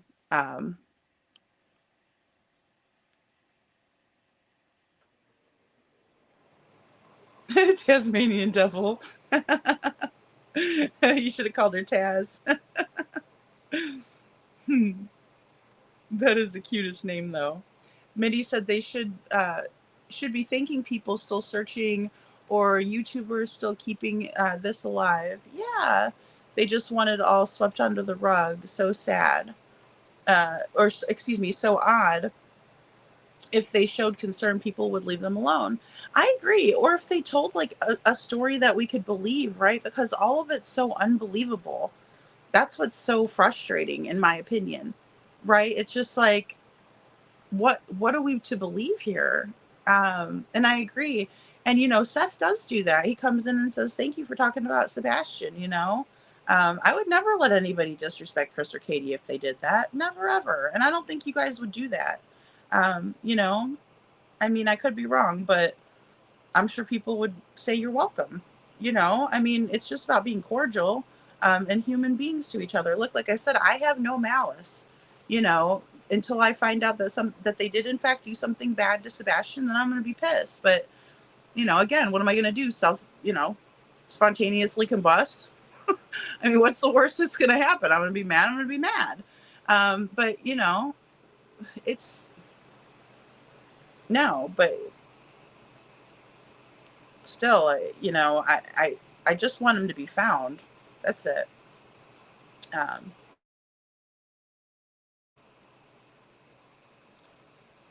Jules says, no, there was not 15 to 18. 2 from Sumner County Sheriff's Office, 3 from TBI, and 2 bloodhounds, and then 1 blue tick hound. Okay, so because I remember seeing the little blue tick hound, because they're so pretty, and I always remember what those ones are. And I do remember seeing a bloodhound. But there's 2, right? And those are the guys with the long ears, and they're usually like a brown color, or these guys were. And then you had 2 from Sumner County Sheriff's Office, 3. So that would be 5, 7, 8. Yeah. See, and that's closer to what he was talking in the beginning. But then, October, he's saying, hey, look, there was 15 to 18. I mean, that's an exaggeration like you wouldn't believe. And why would he exaggerate, to a seasoned officer who's retired just trying to help? It really makes me wonder.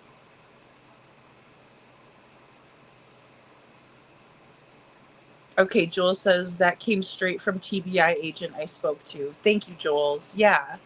See? And I believe them. You know what I mean? Like, I don't think they have any reason, other than Chris saying they're friends with some of them. But still, I mean, that's you're friends with some of them. That's not all of them. Or if you're friends with one officer, I mean, officers are people too. They have friends, Jules says Canine Max and 2 other dogs went into the pond. Okay. So that part was accurate.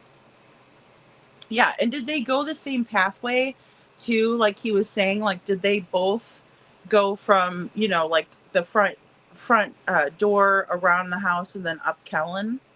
Because that's what I'm really curious too, like just the pattern, if there is one at all. Not that it would matter either way, but I'm just curious. I don't know what the heck the other dogs were doing, but they were not tracking canines. They were scent specific article search. Okay, thank you so much for clarifying that again too, Jules, because I know you've said that before too. So yeah, like they're not scent specific article search. So yeah, thank you. Oh, there we go.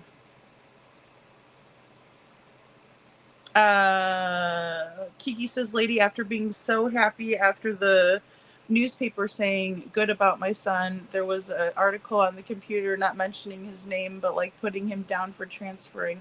Aw, what? Oh man. Aw, they're so caught up in my son. Sorry for going off the subject. I'm just all over the place in my feels. Aw, Kiki. Well, yeah. And I mean, I know football is so like serious. You know what I mean? Well, it is. I mean, the kids work so hard at it too. And I mean, gosh, the athletes are, they work really, really hard. I'm sorry to hear that though, those jerks. Sorry, Kiki. I'm like, those jerks. Jewel says CP was all preaching how awesome the dogs were until Seth recommended me, and both TBI and Sumner County Sheriff's Office cleared me. Then suddenly CP says on Web Sleuths they were only 25% accurate. I almost threw my laptop. I agree. And even that really stood out to me too, Jules. Just having dogs, like just growing up and everything, just knowing how like their sniffers are everything for them, right? And if you train them and stuff like that, it's amazing, what they can find. But especially when they're highly trained for these specific tasks, I think 25% is, wholly inaccurate in my opinion. And that's just, my humble opinion, but I know you got to be so proud, Kiki. Well, and they don't want to lose them too, so they're gonna say these things, right?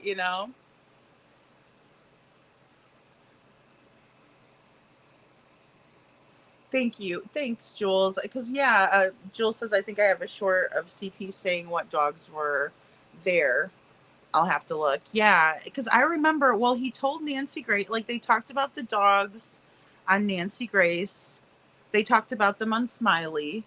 And I believe also on Duchess for the Missing too. Because that was a big, you know, topic of conversation, which I think it's important. It is an important topic to discuss. What did the dogs do? What were they trained in specifically? All of that matters.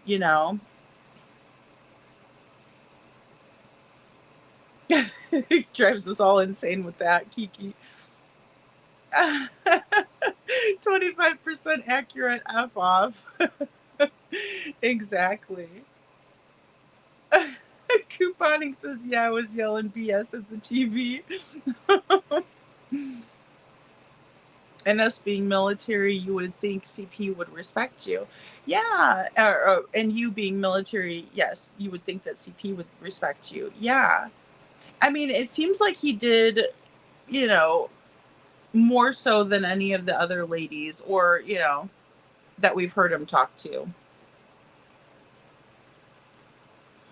Yeah, BS on the phone when he was talking about the canines couponing. Yeah. Yeah, because I mean, and we've even watched, on Jules's channel, the little set, they're like little rectangles. You got to probably help me out, Jules, but that have the specific scents and things that you would hide. They're very accurate in finding them. I mean, it's amazing. Okay, so yes, they did follow the exact same path. That's interesting. That's really, really interesting. Kiki, well, CP actually has always been nice to me. It's the creators who came after me. Yeah. Yeah. And I think that's important to note too, Jules. Because I like to keep it accurate. I don't want to, I mean, Chris has got enough, working against him for, I want to be honest. Kiki says, so I'm just thinking theoretically, in my opinion, could someone have done something to Sebastian at the pond and taking him off? Well, I thought that too for a little while, Kiki, just because of the way that the dogs acted, right? And especially knowing that they all three did the same path.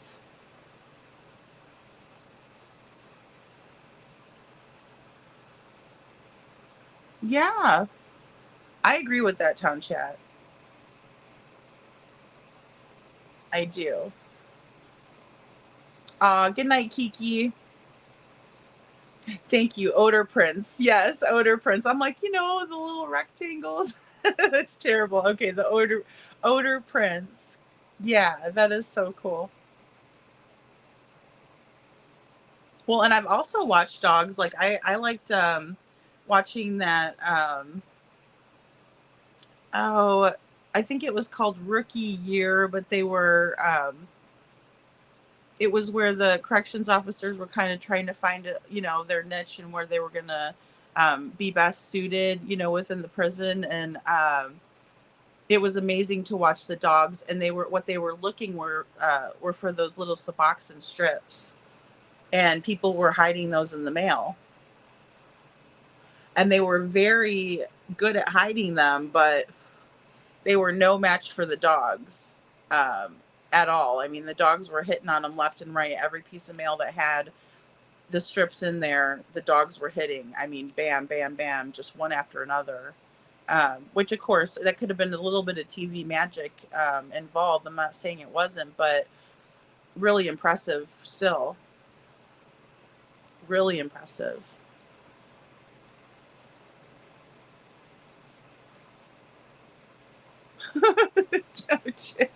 Jules says Town Chat, he's a legend in his own mind. Well, and he thinks that, like, you know, we all kind of want to talk to him, you know, but it's like, you know, we do, don't get me wrong, but it's not for the reason that you think it is, unfortunately. Oh, okay, Jules, let me look.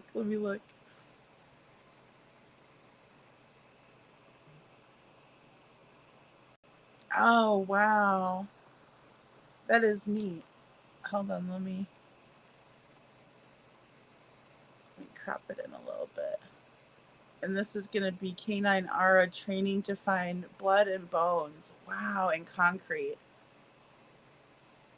That is really something else. Hold on, let me post it up here.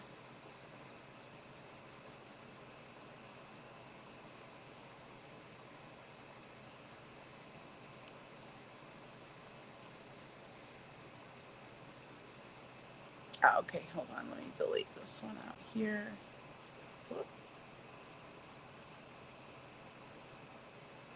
Okay, here we go. Let me add this in. Oh, there we go, we're loading. Okay. So this is Canine Ara, guys. And so it works the same way that they would hide the scent print in the concrete, and then she would find it.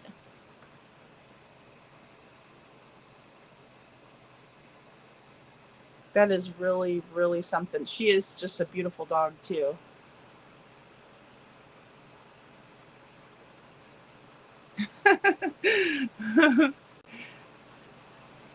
Okay, cool, Jules. That is so neat. And I mean, I've saw dogs actually too, like, be able to find like ancient bones, right? I mean, so it doesn't matter how old the bones are. You know, that's my understanding. That is really cool.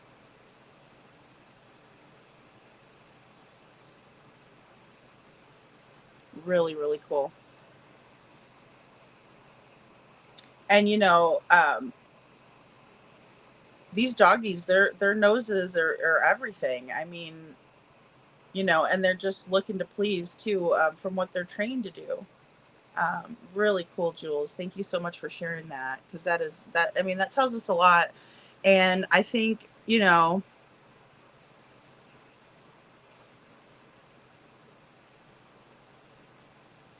I'd be worried if I had guilty knowledge, you know, and that goes for whoever does. I'd be really, really worried about that, especially knowing that, you know, there's all of these resources out there. But I'll be interested to hear maybe what other people are saying about this too, you know.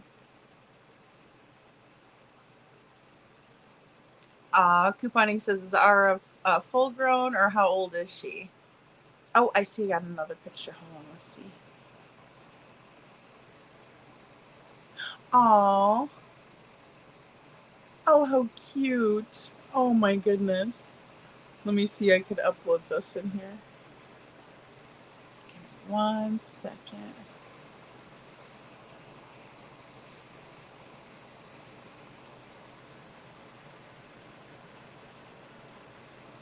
Oh, hold on. Let me get this one. There we go.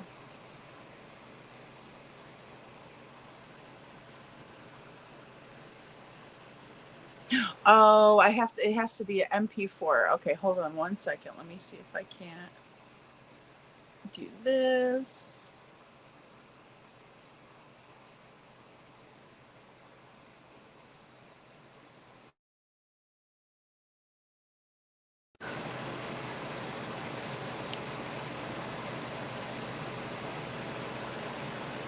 Okay, let's see if I can do I don't know why StreamYard does that, but it's only MP4s that I can do, but I converted it over real quick.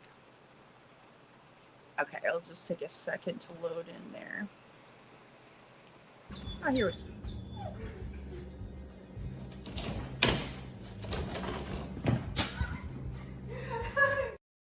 Oh, she just scaled that wall like it was nothing.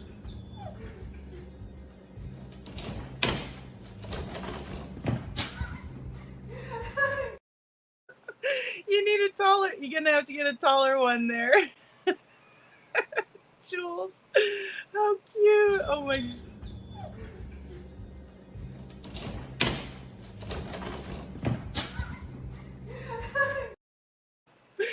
How funny. Oh my gosh, that is too funny.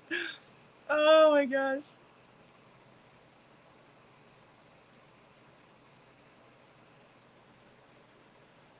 Okay, hold on one second.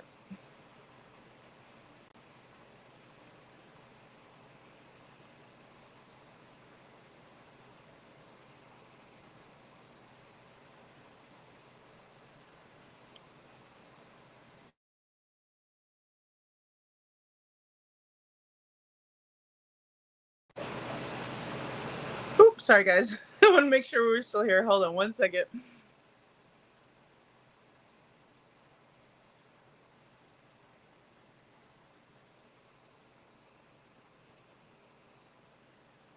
There we go. Okay. And okay. Oh, it says, whoa, you got too much. Hold on one second.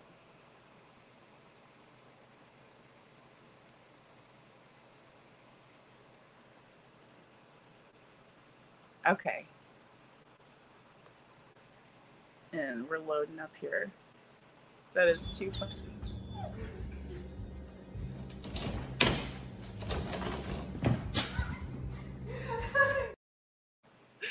Oh, sorry, that's great. She just she's like so precise, you know, like when she goes to hop up.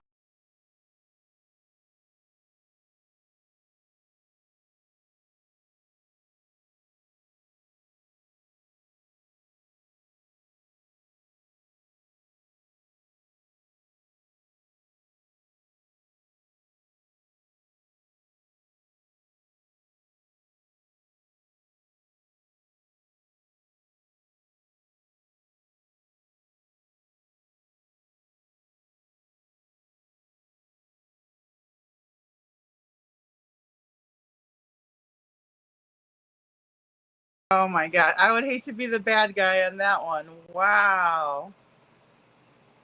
Hey, Brenda Sue. Good to see you. Aw, thank you for hitting the like button. That is so cool. No, don't be sorry, Jules. I love that. Is so cool. Thank you so much for sharing. Oh man, we needed a good laugh, guys. We needed a good laugh, and just a cute little puppy there. And she's like, "Oh, I'm a force. I'm a force to be reckoned with." She's full grown, but her body is scrunched up, kind of weird in that photo. Aw,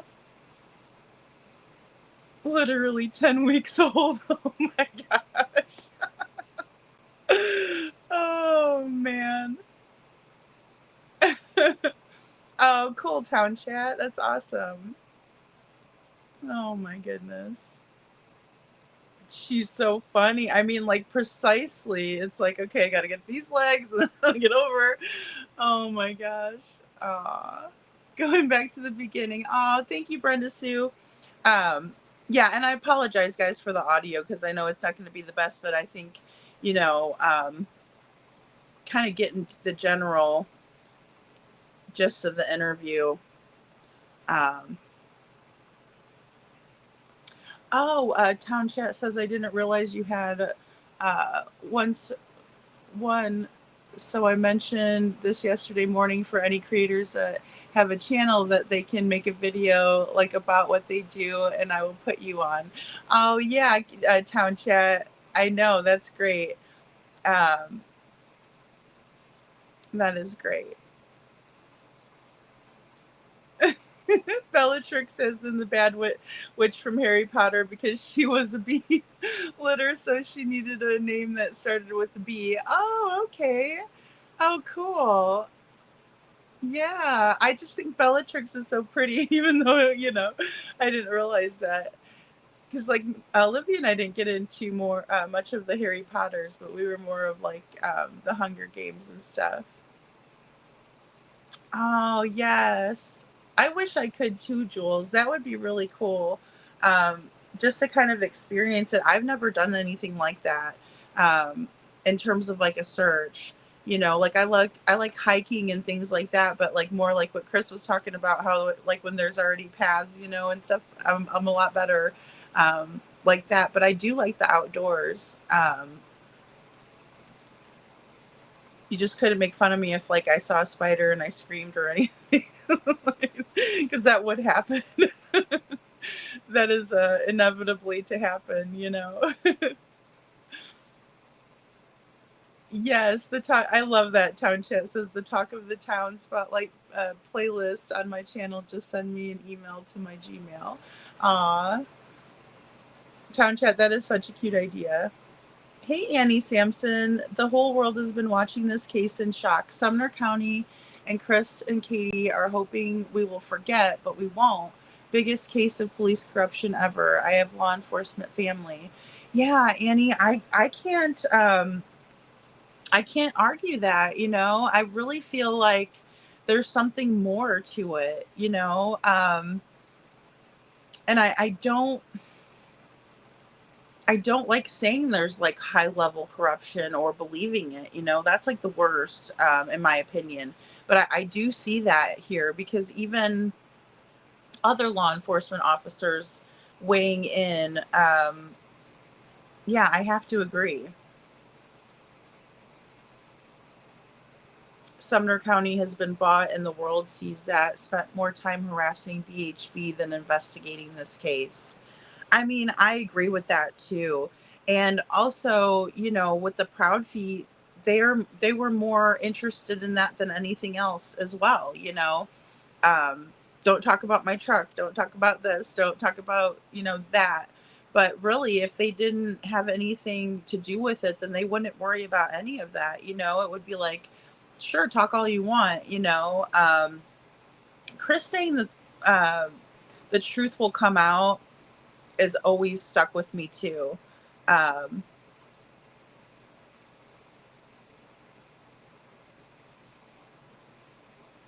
Aw, Town Chat. We appreciate his service too. Yeah, and I understand where you're coming from too, Annie, when you say that Sumner County has been bought.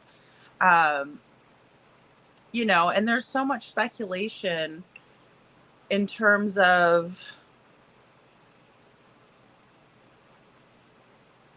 how could that happen? Because you just don't expect it to be, like you might expect to see like one corrupt officer, right? Or maybe like a small group. But unfortunately, we just see a lot of that and just very hush hush on, things that I just don't think should be at this point, to kind of, I mean, obviously the integrity of the investigation is very important, but I also think that allowing for the public to help is very valuable. Um, yeah, Town Chat says, in my opinion, when KK said that about other kids, in my opinion, it sounded like go focus on looking for them and don't look for him, allegedly, in my opinion. That's what it sounds like. Yeah, well, saying other kids deserve attention more so than Sebastian, like, I don't understand that because, as a mom, I would just only be focused on my kid at first. Um, Even a year in, I think I would still not, I mean, I would never say that other kids deserve more than my own kid. That was really weird, Town Chat. It was really weird. in my opinion too. Yeah, no, that's not normal. Now, advocating for other kids, sharing flyers out, absolutely. But, aw. Town Chat says, thank you, lady. He was in the Army too, and I think he was MP when he was in the Army. Aw.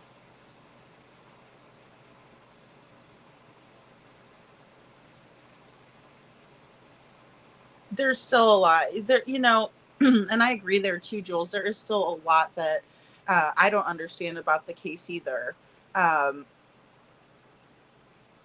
yeah, there's just certain little things that aren't adding up, right? Like even like putting the whole puzzle piece together. It's like, you tried jamming that sucker in there and it's just not fitting in there, So it's like, oh, it doesn't go there.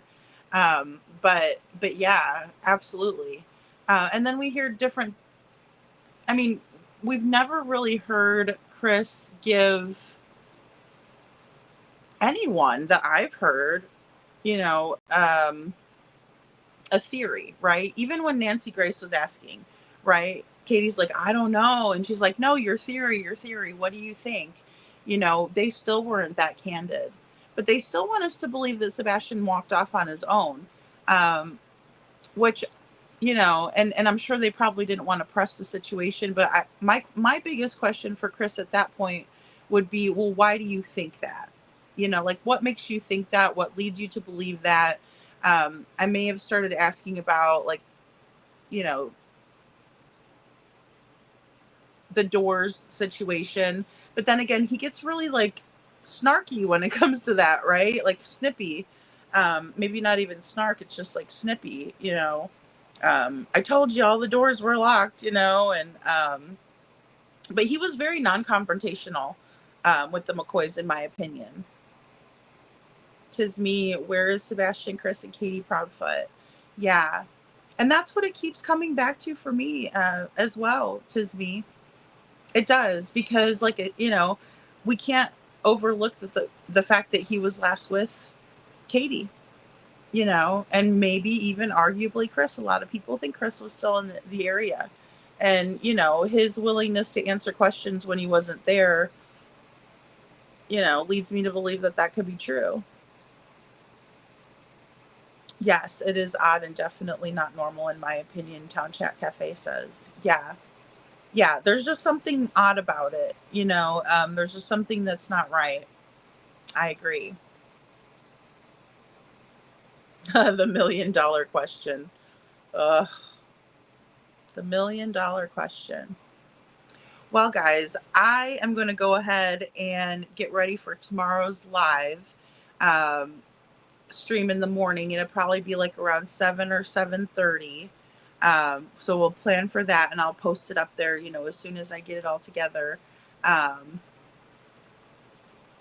Yeah, where is Sebastian, B guy, and CB socks? Aw, thank you, Holly S. It is so sad, tis me. It is. It's terrible. It's terrible to think that someone can be so nonchalant. So very nonchalant. Thank you, Couponing, for the green hearts. Thank you, guys. And thank you so much, Jules. We absolutely love seeing the dogs, and oh my gosh. Good night, Lori. Kathy's fan. And, Jules, I can't discount that, especially like from what people have said. It's been corroborated from many sources that have said like the same thing, just maybe in a different way, or the exact same thing. I agree, Jules, that it's kind of a family to do, when things go wrong with Mr. Tasmanian. When things go wrong with Mr. Foot, with, heaven forbid you're his girlfriend and you hurt his feelings or break up with him, or, tell him that he needs to do better, or, maybe get some therapies, then that's when they start like, harassing people. And it's been alleged by many different people So, and then guys, also, I just want to ask for prayers for Jaden. You know, keep Kentucky in our thoughts and prayers, you know, because this is absolutely devastating. And I could just tell that. And I'm going to do a memorial video too that we'll watch in the morning, well, in a couple hours. So, yeah, not even normal Holly S. Not even a little bit. Thank you, Jules. Thank you so much. Good night, Tisme. Yeah, and I appreciate you guys all being here with me, listening to this and helping me process through it, because I'm still wrapping my brain around it too. But thank you all so much for being here, and thank you, Lori. Yeah, and keep little Jaden in our prayers. Yeah, keep sleuthing couponing. That's right. Yeah, and then I'll take a look at that picture too, guys. The other one, I know there's a few from the flashlight video I'll take a look at as well. So, but you all have a great rest of your night, and I will see you in the morning.